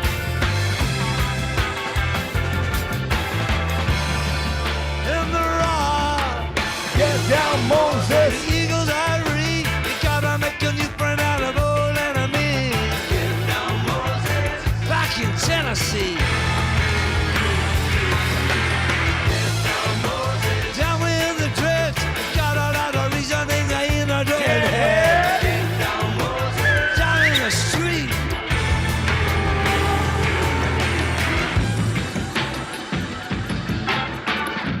Right there, my dear brothers and sisters, is the one and only Joe Strummer. Oh, Joe Strummer. You know me and Joe. We go way back. Way back. Complicated history. Lots of love. Interesting past. And yes, Tatiana, I am so sick of shrimp. I'm absolutely sick of shrimp. And I'm telling you, we can cook them up the best way possible. I'm done, man. I mean, I have to do it because yesterday or the day before, I was trying to communicate with people, and I did heavy deadlifts, and then it was like 7 or 8, and I was trying to. I couldn't think, man. One thing I got to tell you about fasting. This is not a religious thing. This is not a spiritual thing. What I'm about to say. All I'm going to say is that's how you know that vegan stuff is BS. Man, there's no way this is healthy. Like, this is healthy spiritually. That's, you guys know what I'm talking about. But I'm talking about on a regular, going buck wild with the vegan thing. I don't know about that, man. I don't know about that. I don't know if I want to apologize, but I might. I might apologize for starting that conversation about barbecue in the Telegram group. And it went from a couple of comments to all of a sudden it was just like all we were talking about with barbecue, sharing barbecue videos. It was good. I don't mind. I don't mind talking about that. I don't know if anyone's saying cool stuff in the chats. It's really hard for me to keep up with this new platform. I'm not sure how much I love or don't love this. I do know one thing, that I have to solve this chat problem. I think I have an idea on how to go around that, because this is not working. I can't communicate with you guys very, very well, very easy, because I can't really see what you're saying. If you're just tuning in, we had a bumpy start because we're using this new tech. And I spent most of my time piecing together some stuff, some videos and this and that I wanted to show. It wasn't laid out good. It wasn't laid out right. Then Justin came on. That was awesome. That was incredible. And then I think Justin put me on track. A couple of things he said there as I'm listening to the tracks with you guys. What is Orthodox Boomer Grandma said? What? Why can't you see me, Mano? I can see you, Orthodox Boomer Grandma. Welcome. Orthodox Family Life is also there. We're using a new streaming platform, and before the chat thing was like pretty. It was long. I could see everyone's chats. It was like easy to kind of keep up. Now I can only see 2 boxes at a time. Really, it's just not working for me very well. So, anyways, if you've never tuned into SOS Radio, I'm telling you, ask the chat peoples. I mean, it's always weird. It's always strange. You never know what you're going to get, but it's a lot, usually it's a lot smoother than that was. So at the end of this, I'm going to take it down. I'm going to edit it, and I'm going to do this episode justice. Speaking of which, I'm going to give you guys some updates after this, and then we're going to get into some Orthodox music and some more Orthodox content. We watched a clip of Bishop Gerasim speaking earlier, and that was from a talk that he was giving. What was that? It was an interview that he gave, and it was all about Father Seraphim Rose. And I really like what he had to say there about apologizing and how and that. Yeah, I don't know if I could do what he said, because there's 2 people I can think of off the top of my head that I could do that. I might do that. I might even push myself to do that. Hope you guys are having a great Lent. A great Lent. See how I did that? I'm enjoying a lot of it. I have to say, in some ways, it's easier than it was last year, and in some ways, it's harder. The hard part isn't. I'm fine to fast. I'm okay with it. I'm totally used to fasting. I'm good with it. The trouble I'm having is by 6, 7, 8, dude, I'm crashing, man. I'm just crashing. Tatiana says, "Forgive me, Mano, just because." I'm forgiving you. I forgive you. I forgive all of you. I ask for your forgiveness in return. I actually mean that. So anyway, speaking of which, I ask for your forgiveness for taking a while to get things out. We're going to talk about that when we come back from this track. And then after the announcements, you're going to hear about zines. You're going to hear about Born No More, which will be soon. And trust me, it's an amazing lineup. We're going to talk about, what else are we going to talk about? The compilation record label thing. We're going to Texas. We're going to talk about that. Eat avocados, Mano. Oh, Christina, you have no idea how many avocados I eat a day. I easily eat 4 to 5, 6 a day. You guys can throw whatever you want. I mean, I'm eating it. Cashews, pecans, avocados. I'm drinking olive oil, coconut. Oh, no, actually, we didn't do coconut yet. I'm going to be doing that tomorrow. Shrimp. You name it. You name it. You name it. I went back into my old personal trainer nutrition days, thinking how am I going to add some more fat to my diet here? You know what I mean? But I'm still going to the gym. I'm still hauling weights. Definitely not as fit as I was before I came to Mexico, but I'm changing that. I'm going to change that. All right, back to some music. Then, like I said, updates, Orthodox content. Word to Big Bird, man. Oh, I brought up the see, my brain doesn't work really well when I'm doing that. Hey, Brody's here. What's up, guy? What's up, my dear brother? Always amazing to see you. You don't have to rewind. The beginning was really rocky. I'm gonna edit it and put it out there. Yes, and then I have another video from a similar talk. Higher Monk, Damascene, Mano, you still haul no oats? What? I don't get that. Am I still haul no oats? Like I know the band, but like, what do you mean haul? I'm sorry, I'm not getting. Manny, are you getting that? I have no idea. He doesn't know. He doesn't know either. All right, let's go for this.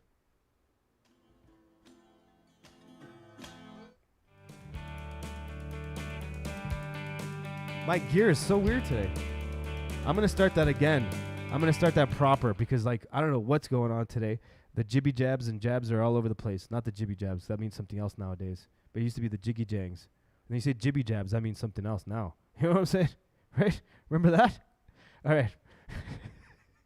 All right. Making myself laugh.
You gotta make that face up.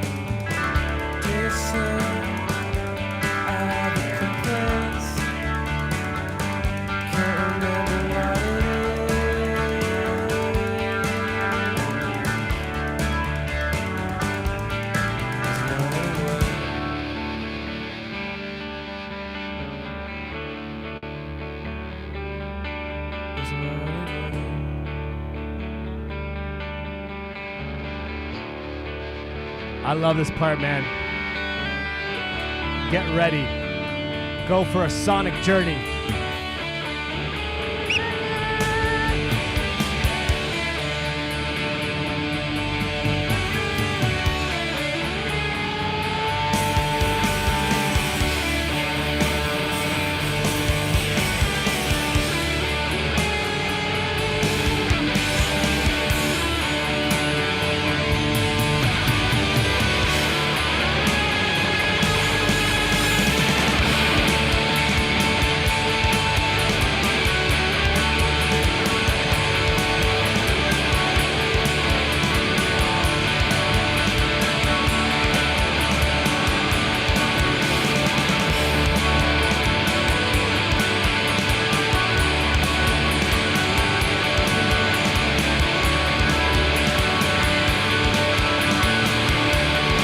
This part right here. This part right here.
I had to. Come on, a couple more. Let's go, let's go. Then updates. And then more stuff and stuff and stuff. Yeah, I know. Yeah, welcome. Are you ready? Are you ready? Are you ready? Are you ready? If you're ready. Gonna shake it up, shake it up, shake it up, roll it down. We're gonna shake it up, shake it up, shake it up, roll it down. Everybody, come on, steady, and keep moving while it's moving. We're gonna shake it up, shake it up, shake it up, roll it on now. We're gonna shake it up, shake it up, shake it up, roll it on.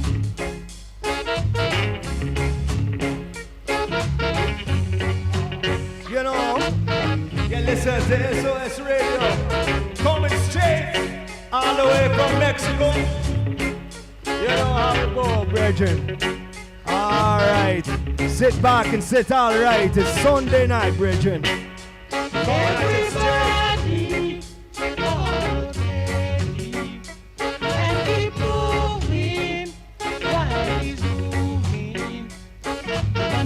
up, shake it up, shake it up, put it on now. We're gonna shake it up, shake it up, shake it up. You know how it goes.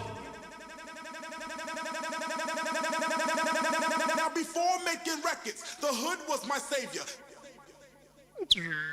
Now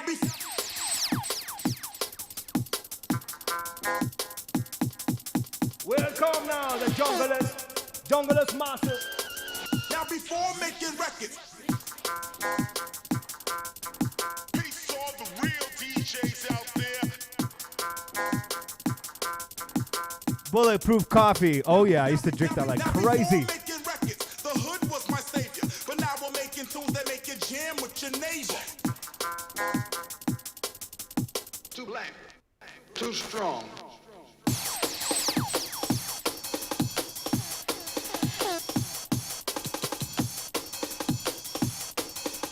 From the hood I came into the hood I must return. That bass drop, you know what I mean? It comes in hot and heavy. Shake the room, Bridget, you know. Cause from the hood I came.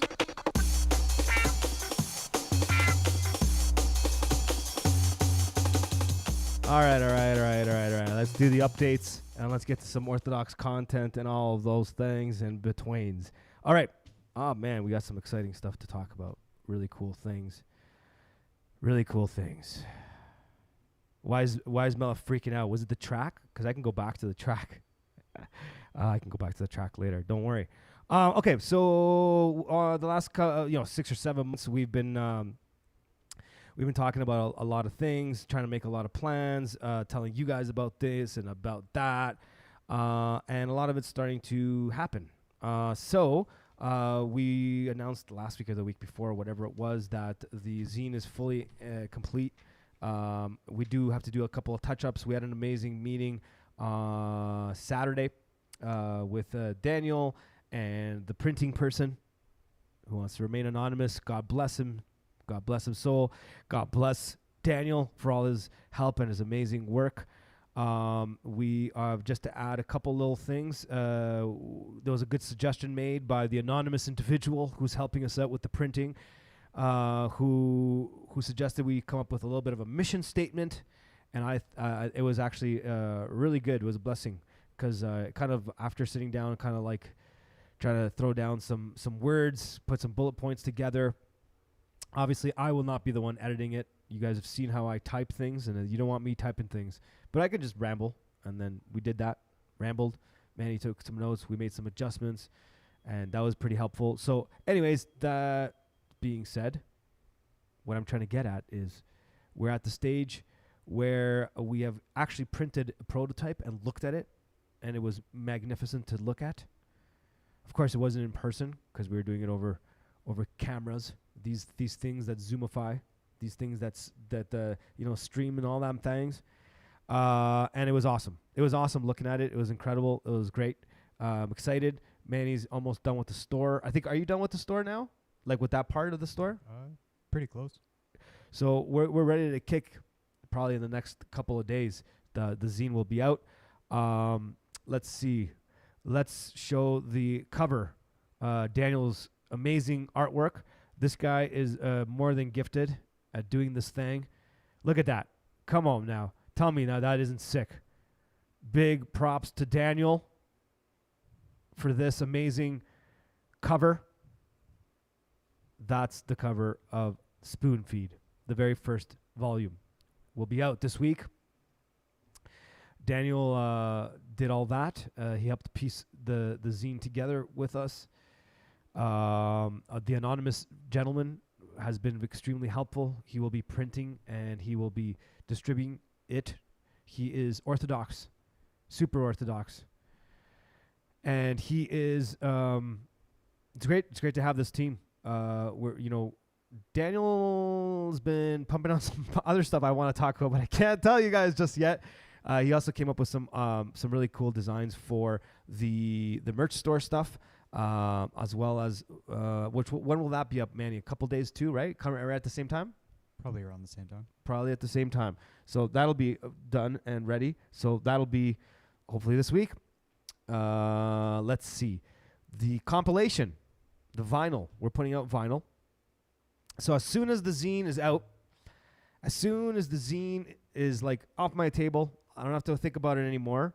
Of course, we're going to prepare for volume 2. So anybody wants to send in articles, anyone wants to send in some artwork, anyone wants to send in whatever, you know what to do. Manny will post the link for submissions. I just have to say this one thing. The last run of content everyone sent us, we accepted all of it. Like there was nothing we said no to. Everyone was super, super creative and awesome. Everything was really great.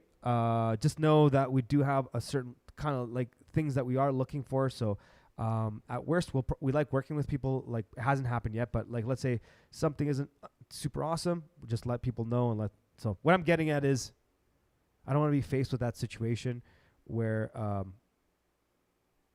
someone takes something personal.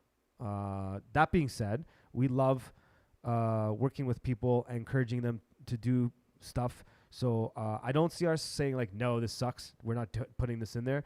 The only way we would say no, most likely, is if just the content isn't fitting with what we want to do as far as the zine is concerned.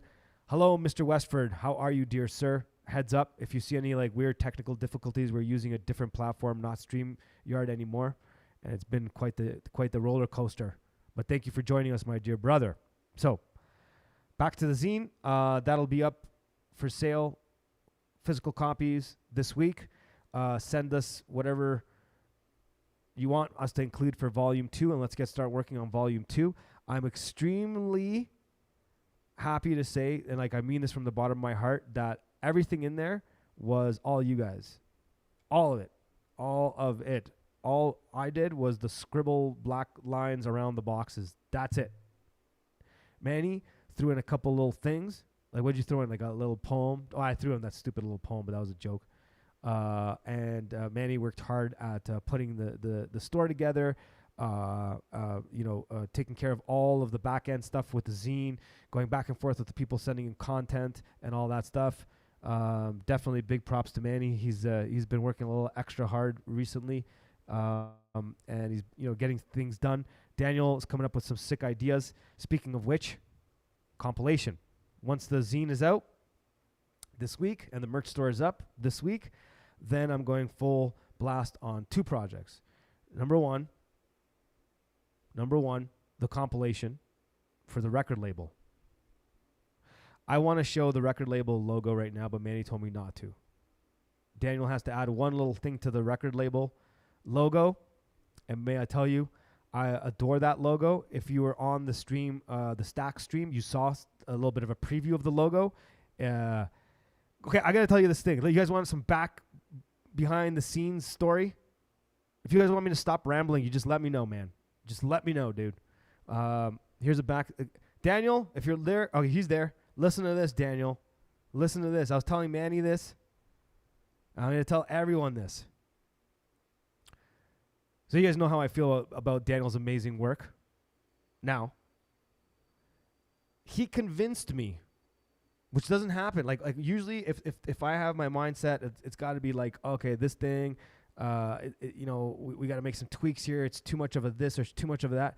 Daniel, actually, and Manny was wowed too, so I'll just say the logo is inspired by Stax Records logo, which is the hands doing this for anyone that hasn't seen it. Our logo is this. Manny, do you have the rough logo? Just throw it up real quick. I think I have it somewhere. He's got it somewhere. And so we're on a call. We're talking about it, and Daniel, he put it in such a way. It made so much sense to me. And I'm like, okay, because I was like, oh, maybe we should make some changes so it's not so much like Stax Records and it's more like inspired by. Dude, after he spoke to me, I'm like, let's do it. It was awesome. Right there. That's the rough copy, the rough draft right there. We're going to add records to it. And that's it. On the compilation will be, I have to look at the board, Cyprian. Not Cyprian from the Royal Path, our brother Cyprian, that's in the chats all the time. Justin Marler, Father Turbo, Doug Burr, Gene Reeves. We've confirmed Dirt Poor Robbins as well. So that will be on vinyl You got to work out the deal there, but that's where we're moving. We're moving in that direction. Okay. The tracks, we're gonna send them to a, like post. Yo, this team is growing real good, man. So like what Dan is to the artwork, post is to production and engineering and music. Right? Because like if you guys heard Buck Johnson, the beat post and I were worked on for Buck Johnson's intro. Well, he worked on the beat, but the intro, back and forth thing. I've never worked with someone in a production way or engineering or anything like that was so smooth. We still haven't met. We haven't even shaken hands. And it was easier working with post than it has been with a lot of producers and engineers I've worked with over the years. And I'm not a difficult guy in the studio. I've been told that actually that I'm not. So I'm not one of those guys. And I gotta say, man, it was super easy working with post. So I'm excited to get working on this this compilation. You know what I mean? Yeah, even how that track for Buck happened. It's cool because like usually when you have a sound in your head and like we've talked about this before, like the producer role changes depending on whether you're talking about music or you're talking about film. And in music, a producer is more like a director would be in film. And then depending on the genre of music, it changes what a producer does. So when you're in electronic music, a producer is more of a musician and a producer at the same time. So I had this idea in my head. Buck said he wanted a beat that was like Jedi mind tricks, and they wanted some chants, chants. And I had a chant in particular. I went to post. I'm like this, and that. No problem. He literally delivers like literally what was in my head. Like it's just incredible. Just amazing. He's really great. And then started throwing some words on it for Buck, whatever. He threw that. So it was amazing. So what I'm getting at is post is I can't wait to like really work with post on putting some artists together, doing some production work, working with some artists and stuff like that. I'm really looking forward to that down the road. But for now, what we are going to do is we're going to put these tracks together. We're going to send them off to post. He's going to do some post editing, some mixing and mastering, make it sound all crisp and clean. We're going to throw some surprises on there. I'm going to throw some surprises on there. I just kind of have to. Oh, I'm going to throw a track on there too. I'm leaning towards that one I played, that one live stream that Moldy calls the 2020 song. Anyways, Daniel already has the artwork done. We're on a call and he's like showing it to me. It's incredible. Anyways, I'll start jabbering about that.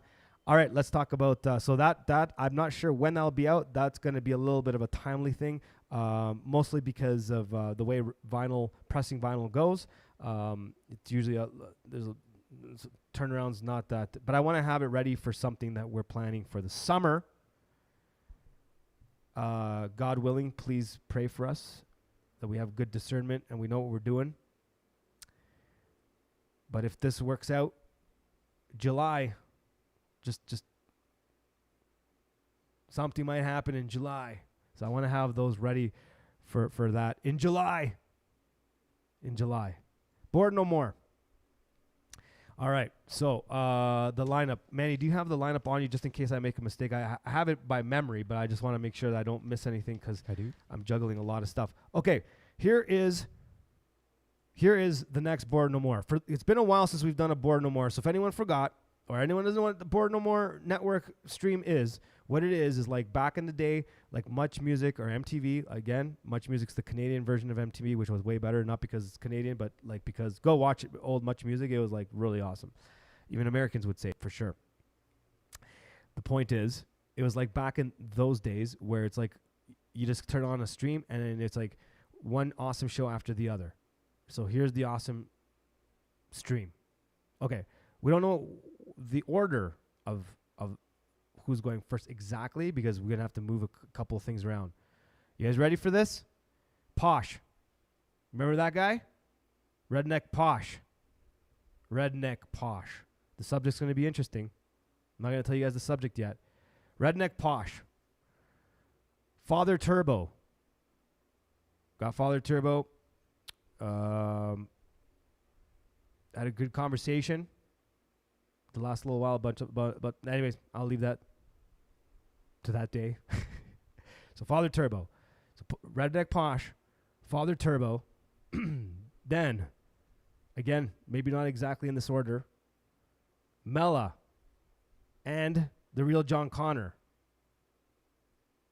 Mela and the real John Connor, because they're a really good duo.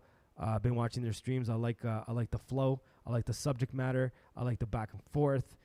I like how they do that. I'm entertained. So if I'm entertained, like I'm hoping you're going to be entertained. I'm pretty sure you're going to be entertained by this lineup. Again, repeat. Redneck Posh, Father Turbo, Mela, and the real John Connor. Then Buck Johnson. We're going to have Buck Johnson. You know that guy? The counterflow guy? That guy? He's coming back on. Just like he did on the last one. And the way that came about. Yeah, that's the other thing is sometimes like I see some of my my podcasting friends and I'm like, and it's what happened with Father Turbo too. I see my podcasting friends and I'm like, you know, like that goes to producing. I like producing stuff. I'm like, you know what? I'd like that would be great if they did a show like this, you know. And I don't tell them what to do. I don't tell anyone. I'm just like, what do you think about this as a concept? Like in terms of like the way the show flows, and then I just step away, and they just come out with like total gold. So let's go back over the list of the next Board No More network stream. And again, if you've never watched one, it's like Much Music or MTV, where you dial into the music station, and it's one. Well, if you're on Much Music, it would be one awesome show after the other. MTV was, because the whole thing with the Much Music thing is because it was very educational. It was very like on the ground. It had like a different vibe to it. And again, even like all my American musician friends and all that loved Much Music. Loved Much Music. So cool. Anyways, so Board No More Network. It not in this order. The lineup will be Redneck Posh, Father Turbo, Mela, and the real John Connor, Buck Johnson, and I have one other person I'm waiting for a response from. Pretty sure it'll work out, and I'll announce that as well. And we will do a proper Orthodox radio, SOS radio, Orthodox radio. I'm going to do a proper one. I haven't done that in a while. Actually, I'm not just saying because Orthodox content. I don't know what it is about those. I love doing those. And it's not just because, like, yeah, you'd be always biased. No, I just love doing those. Like, there's just something. They have the different flow. 45 minutes in, drop some tracks. All Orthodox musicians and content. Flash. Buck John. Oh, our dear brother Jason's in the house. What's up, dear friend? I am not wearing shorts, Jason. I'm currently wearing pants. Now, Buck Johnson says, I may have a secret special guest with me. Ooh. All right.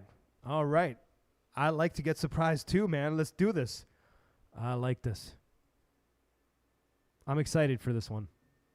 That will be, please, write it down, memorize it, April 8th. April 8th. And then 2 days after that, Manny and I are going to Texas. We're going to Texas. We're going to go back and visit our parish, visit our dear brother Dave Sims, Germanus, the whole crew at St. Maximus, the Confessor, our parish. I like repeating that because it's pretty cool. We actually have a parish. That's cool. It's in Texas. That's cool. Everybody that's there is awesome. That's pretty cool. Oh, I can't. There's a couple other things I can't say. Darn it. I want to say something. But the other two things revolve around Texas. Some people in the chats might know, one person in particular might know what one of them in July might be. But then there's another one. I'm not going to tell anyone about that. So anyways, guys, in all seriousness, please pray for us. Help us have good discernment. Help us kind of figure out this stuff because we have a lot coming down the pipeline. There's more things I can't tell you guys about just yet. But the beautiful and wonderful thing, as I've jabbered probably for way too long now, is that we have a little really cool team building up around us, and everyone is just blown away at how it's all kind of coming together. From Daniel to the anonymous person to Post Feedum to Manny. Manny's like taking it up like 1,000%. Not that it was bad before or anything like that. I'm not trying to make it sound like that, but I like stepped up his game. I've stepped up my game. And yeah, it's going to be wonderful, guys. It's going to be wonderful. It's going to be amazing. All right. I'm going to give you guys a chance to vote. Do you guys want me to play an Orthodox video? It's a clip I took. Kind of pieced it together. Audio track. Not too long. Or do you want me to hit some tracks? I want you guys to let me know. Either way, they're both going to get done. What do you want next? I'm actually asking. If anyone wants to throw that in the chats. If it takes too long, I'm just picking. I'm just picking. Let's see what's going on here, if this works. Also, Manny, how do you feel about this new platform thing here, dude? It's got some trickiness to it, but it's also got a lot of cool features and cool sort of quality of life to it. Mm-hmm. Yeah, true. But the tricky things are a little tricky. Yeah, I mean that's what the beginning of the episode was tough, man. I gotta send Justin a message. I'm sure he didn't mind, but wow, the one day.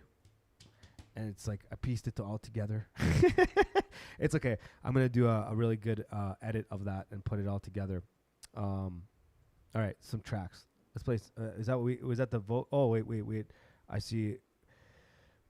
1 vote for Orthodox, 2 for What is that? I can't see. I can't even scroll with this stupid.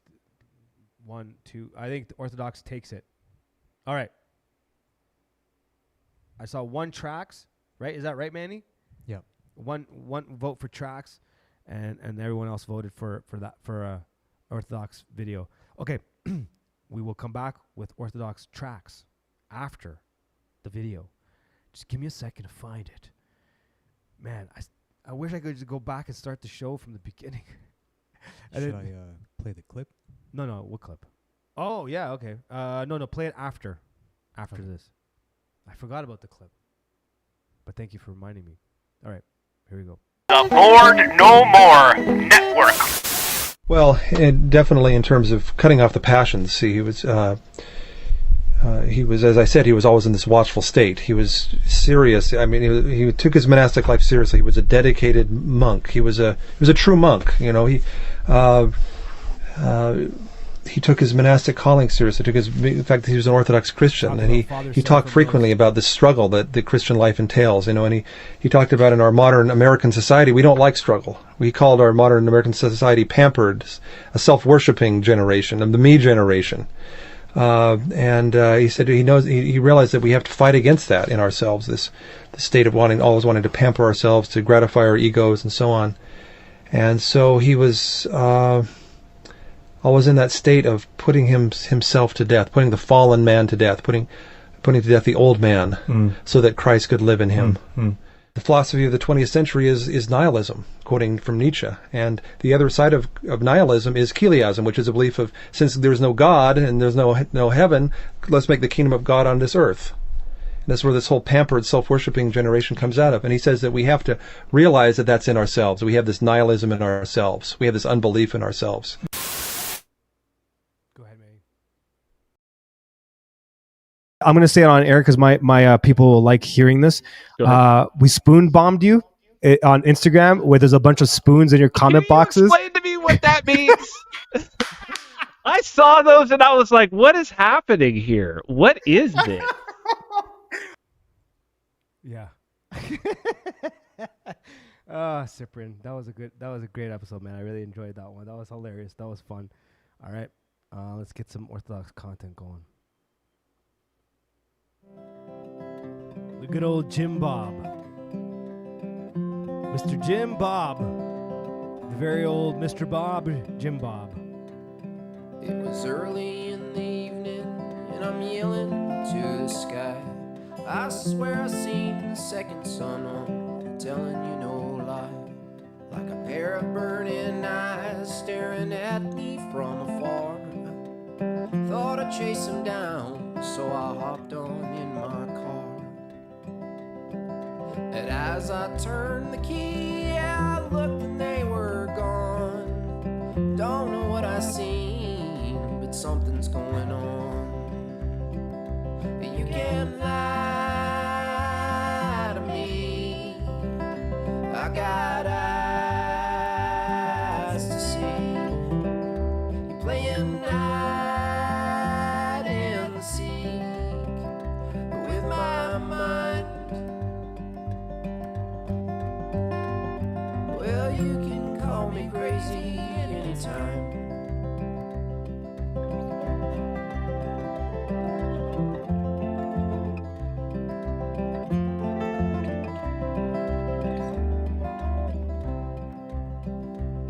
It's a bright blue sunny morning, not a single cloud in sight.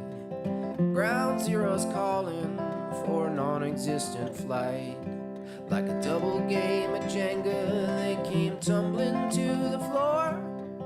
Something had to justify a 25-year war. The mothers they came for, demanding truth for all. Anyone with half a brain would know that's not how buildings fall. But you can't lie to me. I got eyes to see. You're playing hide and seek with my mind. Well, you can call me crazy anytime.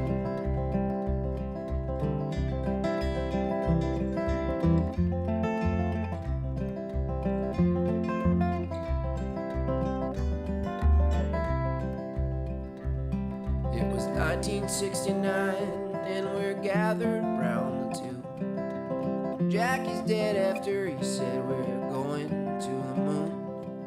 And everyone believed that we finally won the race. Now the whole world's mesmerized by animated space. Half a century later and we still have not gone back. But we nailed it on our first attempt in a flimsy tinfoil shack. Well, you can't lie to me.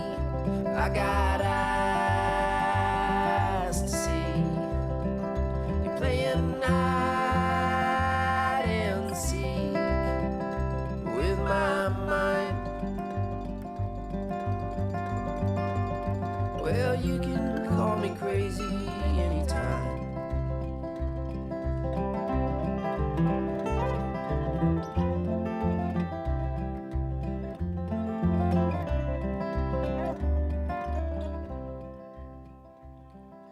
Now I go outside and I see zombies everywhere, with the windshields on their faces, looking for the next big scare.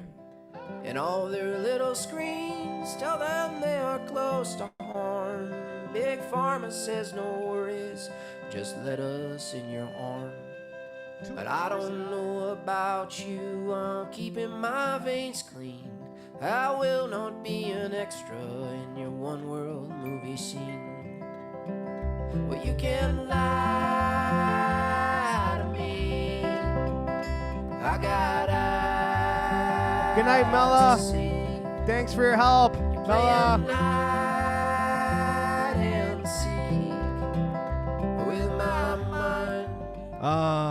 Moldy, I kind of was going through some of the chats. Did Moldy say did you say you were watching the Courtney Turner episode I did like a million years ago? Is that what you said there, Moldy? Throw that in the chats. Let me know.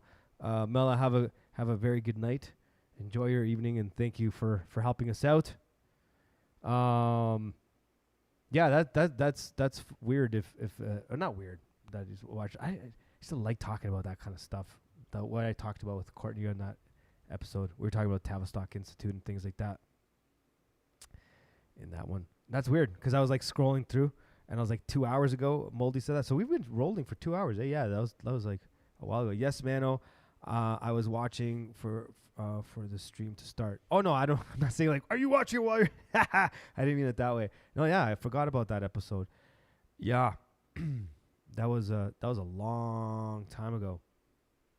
Well, not really. Was it 2022? Yeah, 22. I think we were talking about doing. Yeah, I used to like talking about that kind of stuff. I'm having a harder time with it now, the Tavistocky stuff and things like that, and all that stuff. Something to think about. All right, let's go to Texas for a minute. Our dear brother Doug Burr, Dave Sims on guitar, Orthodox Brothers, and Glenn on drums, I believe, on this track. Or no, Dave, I think, played drums on this track. I love this song. Floor slider, glass rider, such unassuming pose. See the dancer, see the fighter, floating across their studios.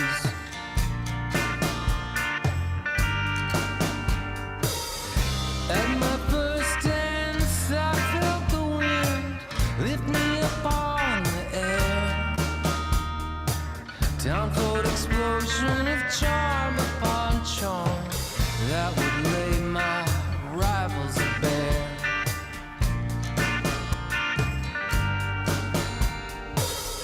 Knowing when it is the right time to prey upon the primal senses, and knowing when it is the right time. I want to put this on the album.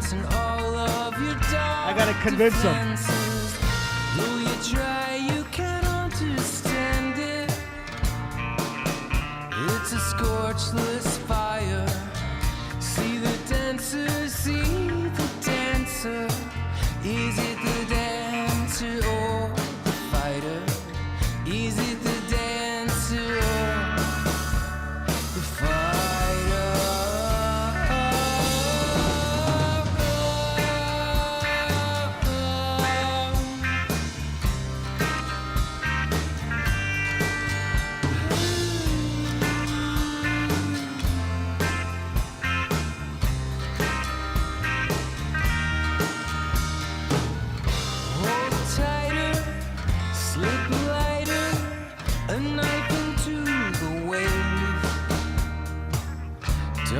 Drinking, my body singing of tomorrows and all yesterdays.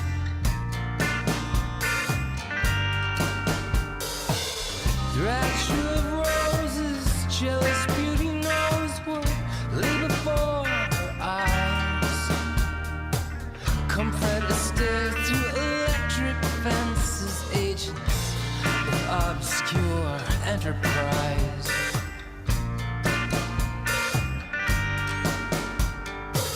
And knowing when is the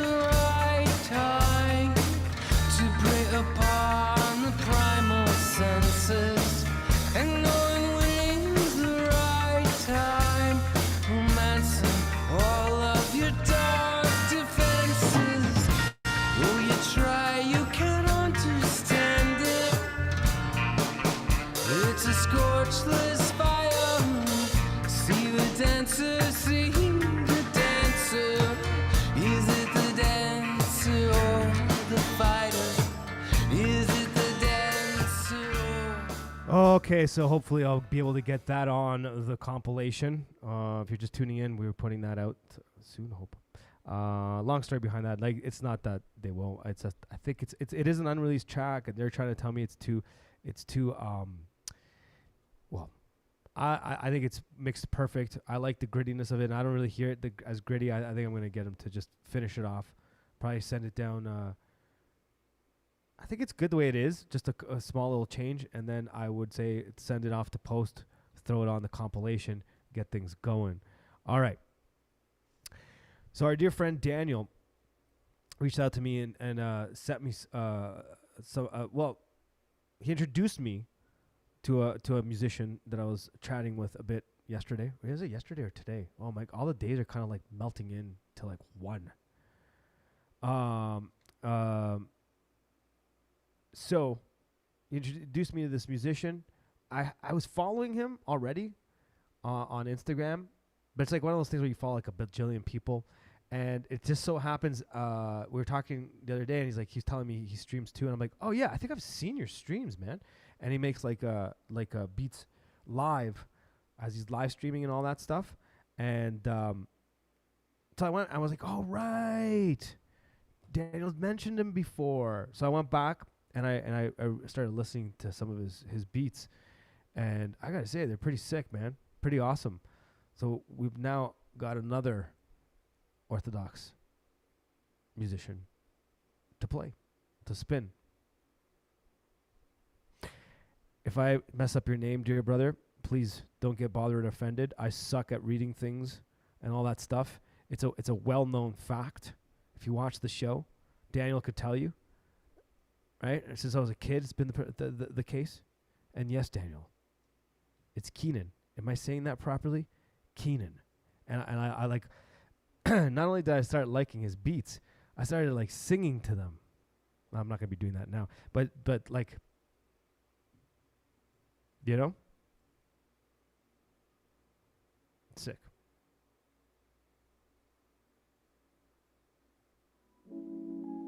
Here we go. Keenan. I love this beat. He's got quite a few that are sick. I like his style too because it changes up. It's not all. See a bit. See, I'll jabber to the beat. Yeah. I love it. It's sick. What I was gonna say is like his beats, like beat to beat, they're different. They're not all the same.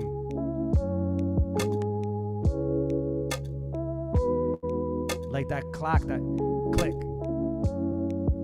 and the tone of that bass.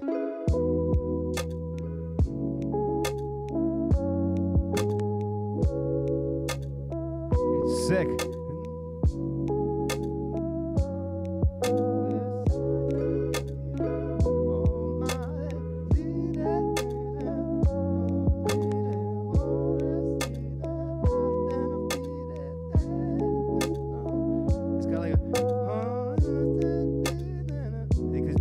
Sick.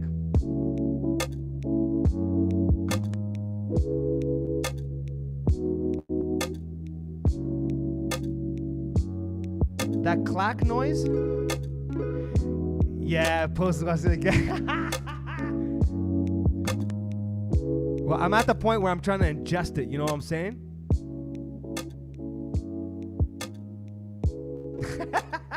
Joseph Beard, yeah, dude.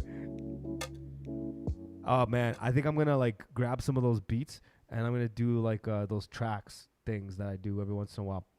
I'm also working with another couple of like little peoples out there in the Spooniverse with some sick tracks. Yeah, pray and repent to. Yeah, Vanny said that. There it is. Oh yeah, the beats, they're smooth, man. There's something to them. Like I said earlier, there's like, he switches them up. Good stuff, man. Good stuff. Oh, we got some surprises in that department too. There's so many, so many things I can't tell you guys just yet. Because I don't want, like that's the one thing I'm going to do moving forward. Unless things are like right there, I'm not going to mention them as much. Mano is the sourest taboo. Oh yeah, the sweetest taboo. Sade. Yeah. You know. I know what you're talking about, son. I get it. I can read between the lines. You know what I'm saying? Oh man. See, this happens every stream. The old Mano humor creeps in and I have to like stop it. I said, no. Yeah, dude. Seriously, sick beat, man. You have a couple there. Just so you guys know, too, even when I'm picking things for the compilation, so if there's any musicians out there listening to this, First Person Q, what's up, sir? coming to Denton, man. We're coming to Texas, April 10th, man. We should meet up at St. Maximus the Confessor. Looking forward to that. What was I gonna say? Oh yeah. So yeah, we're putting together the comp and all that stuff. And then some people might be like, "Oh, why don't you play this song?" Usually, I try to look for like the songs that'll like kind of like break through a bit, and like he's got some sick beats on there. But it's the same thing with like let's say Gene Reeves or Post. Like they got a lot of sick tracks, but I would pick like especially out of the gate the ones that are the most like easy to like they're gonna make impact. And it's a weird thing with music, like some of the songs that have like that are easy to digest at first, introduce you to an artist. You ever had that where you like get into an artist and you're like, I love this song, and it's like the song you play all the time, and then after a little while you start listening to the rest of the catalog, and then different tracks become your favorite. This is kind of obvious, but it's that entry point track. So what I'm trying to get at is I always look for entry point tracks to put on things, and that's an entry point track right there. Like a track like that, it's a good entry point. Word to Big Bird, man. All right. Where's that thing I wanted to do? I wanted to do that thing here, man. Where's that thing, dude? This guy doesn't know what I'm talking about. Manny doesn't know what I'm talking about. You know why he doesn't know what I'm talking about? Because I don't actually know what I'm talking about. I'm sorry. I'm just going to do this because I just love this. And it's to entertain me. This is not to entertain you. This is to entertain me. This is an SOS radio broadcast.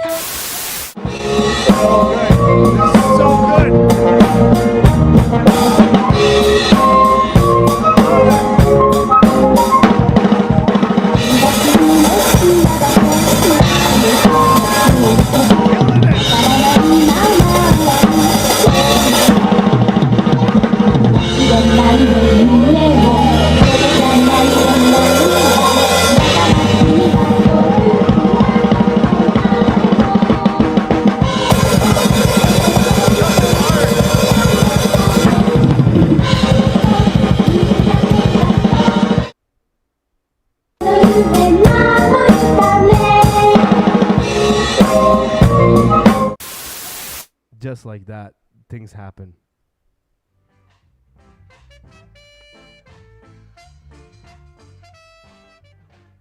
What is going on with my thing today? I already played this. The button didn't work. It didn't work. It's okay.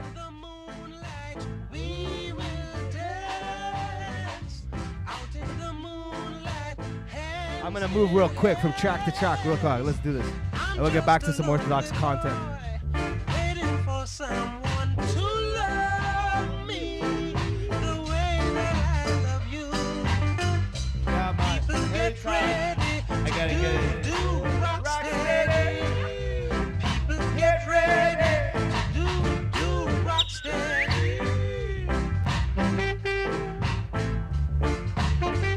Hour 105, down 5 in the evening hour.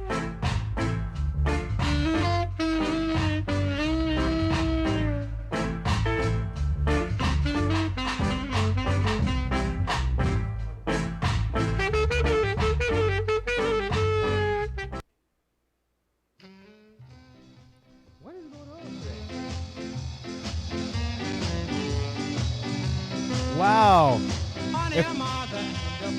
That your days may be long on the land. Children, obey your parents in the law. This is a law on the prophets. Honor your mother, your father, that your days may be long on the land. Children, obey your parents in the law. This is a law on the prophets.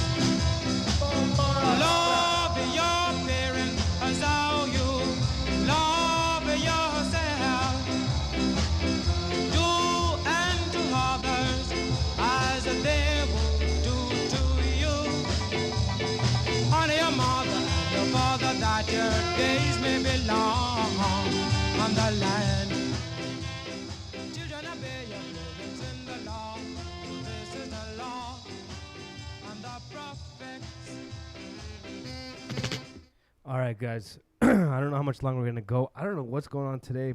Off the kick, this new tech and all that stuff. Everything's all messed up. But I had fun. We'll probably play a couple more tracks and I'm gonna cut it. Manny, is there anything I needed to mention that I didn't mention? Because today's was a jam-packed information day and it was like a big salata of skata. Hey, Manny, anything? I think we covered everything. We covered everything. I think we covered everything. All right, guys. Probably going to play one or two more tracks and then we're going to go. Apologize for the intro, the beginning. If anyone's never watched the show before, it's usually a little bit different. I'm a lot smoother. I'm a lot better with the weird effect mics. I'm a lot better at like rhyming on the spot. In fact, I could probably would have normally rhymed on that beat that we dropped. That was sick. Keenan's beat would have done that. Definitely would have done that. I was actually going to do it to one of to Post's beat. I was going to do it to that, but you have to tune in for that one next time. But the good news is we're also getting closer to being able to do some of the live stream jam things that everyone was asking about. I wanted to do it again. I want to do it again too. I'd like to get back to doing stuff like that. So we'll probably set that up soon. Also, I'm going to make it a collaborative thing, guys. I want to do that collaboratively. So here, let's go off on rants here. Let's go off on rants here because I'm gonna edit this. You know what? Let's do some rants here, man. Okay, so what I'm thinking is, if anyone caught that live me jamming thing, in the future, what I want to do is actually like incorporate you guys in this and involve you guys in this. So I have like, I was thinking about something like, either I'd like, do a loop weird thing, but like proper, because we got something, so I don't have to deal with that stupid background noise. That's the only people that know what I'm talking about right now are people that tuned into that stream. And then I'd be like, yo, Post, what do you got? And then Post can be like, cook something up on his end, right? And then, because we can't do it live because there's latency issues. So I was thinking, what I'll do is I'll mess with something, right? And then all of a sudden, oh, Germanus is out. Good night, Germanus. Love you, brother. See you soon, man. Live, face-to-face, Germanus. I'm going to see you soon, bud. Yeah, so I was thinking about, like, do some sort of thing, and then Post does a beat or whatever on his end, and then he sends it to me, right? Like live on air, like through Telegram or something, and I throw it into the mix, and then I do a beat on top of that. You know what I mean? And then like someone out there can be like, you know what I mean? Like Mela can like throw something down, send that in, and I'll layer it on top of that, and then just keep going. And all of a sudden it'll be like, SOS radio or what? Not radio, sorry, like whatever. It'll be like the Spooniverse Jamathon kind of thing. You know what I mean? Even if like Brody is just chilling there, and he grabs a spoon, and then he starts like tapping on some window, and he sends me that, and then I'll put that in the mix, something like that. Thinking about doing something like that would be fun. I would enjoy that. I think that would be pretty sick. I think I really would enjoy that. Speaking of which, this one always gets people moving. Let's go, man. Let's ride this. I'm riding this. Y'all, right here. Love it or hate it, this beat's crazy. It's a face melter.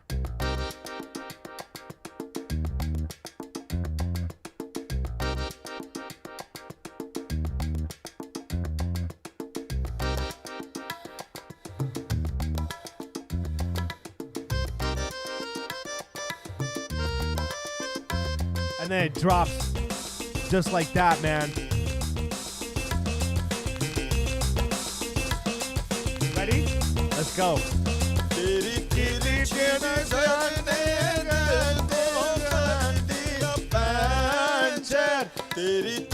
Pancher, bud.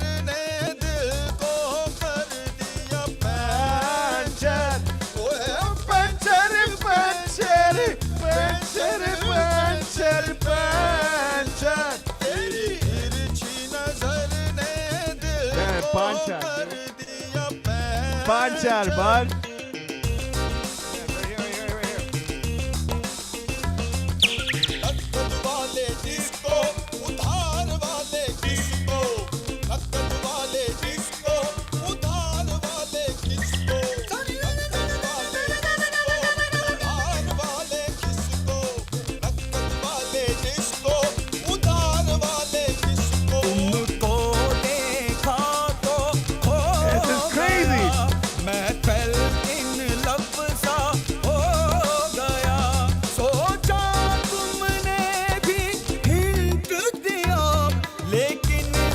What? Crazy. Not the wallet disco.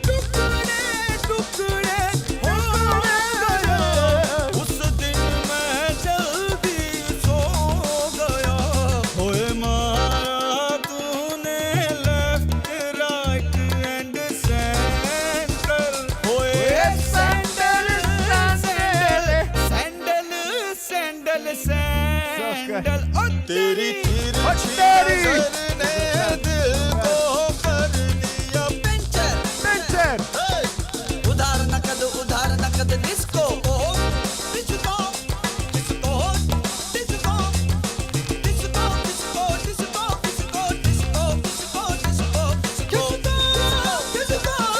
Disco उधार वाले इस दिल की नकदी ले लो ना और प्यार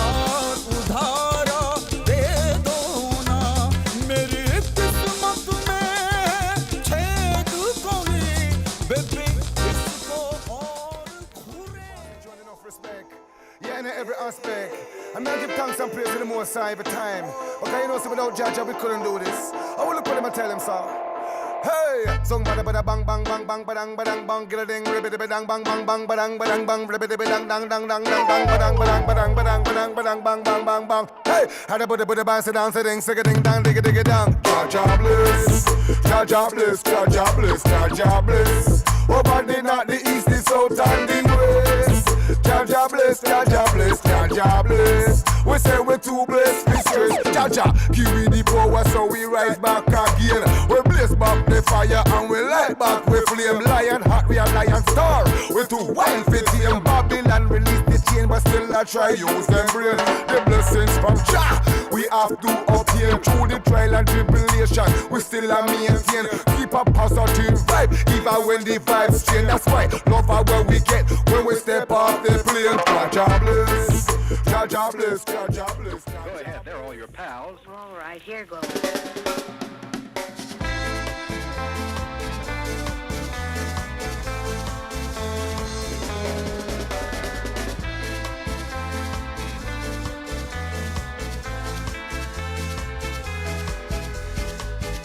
See, that's the thing I'm talking about. Right now, I feel my body's crashing. It's like that brain fog, that vegan, brain fog is settling in. I can feel it. You know what I'm saying? My brain. Not working, man. You know, not working. It's not working, brethren. You know.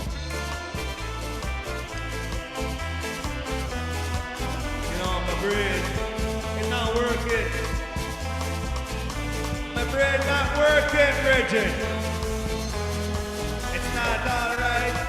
It's broken. My brain's broken.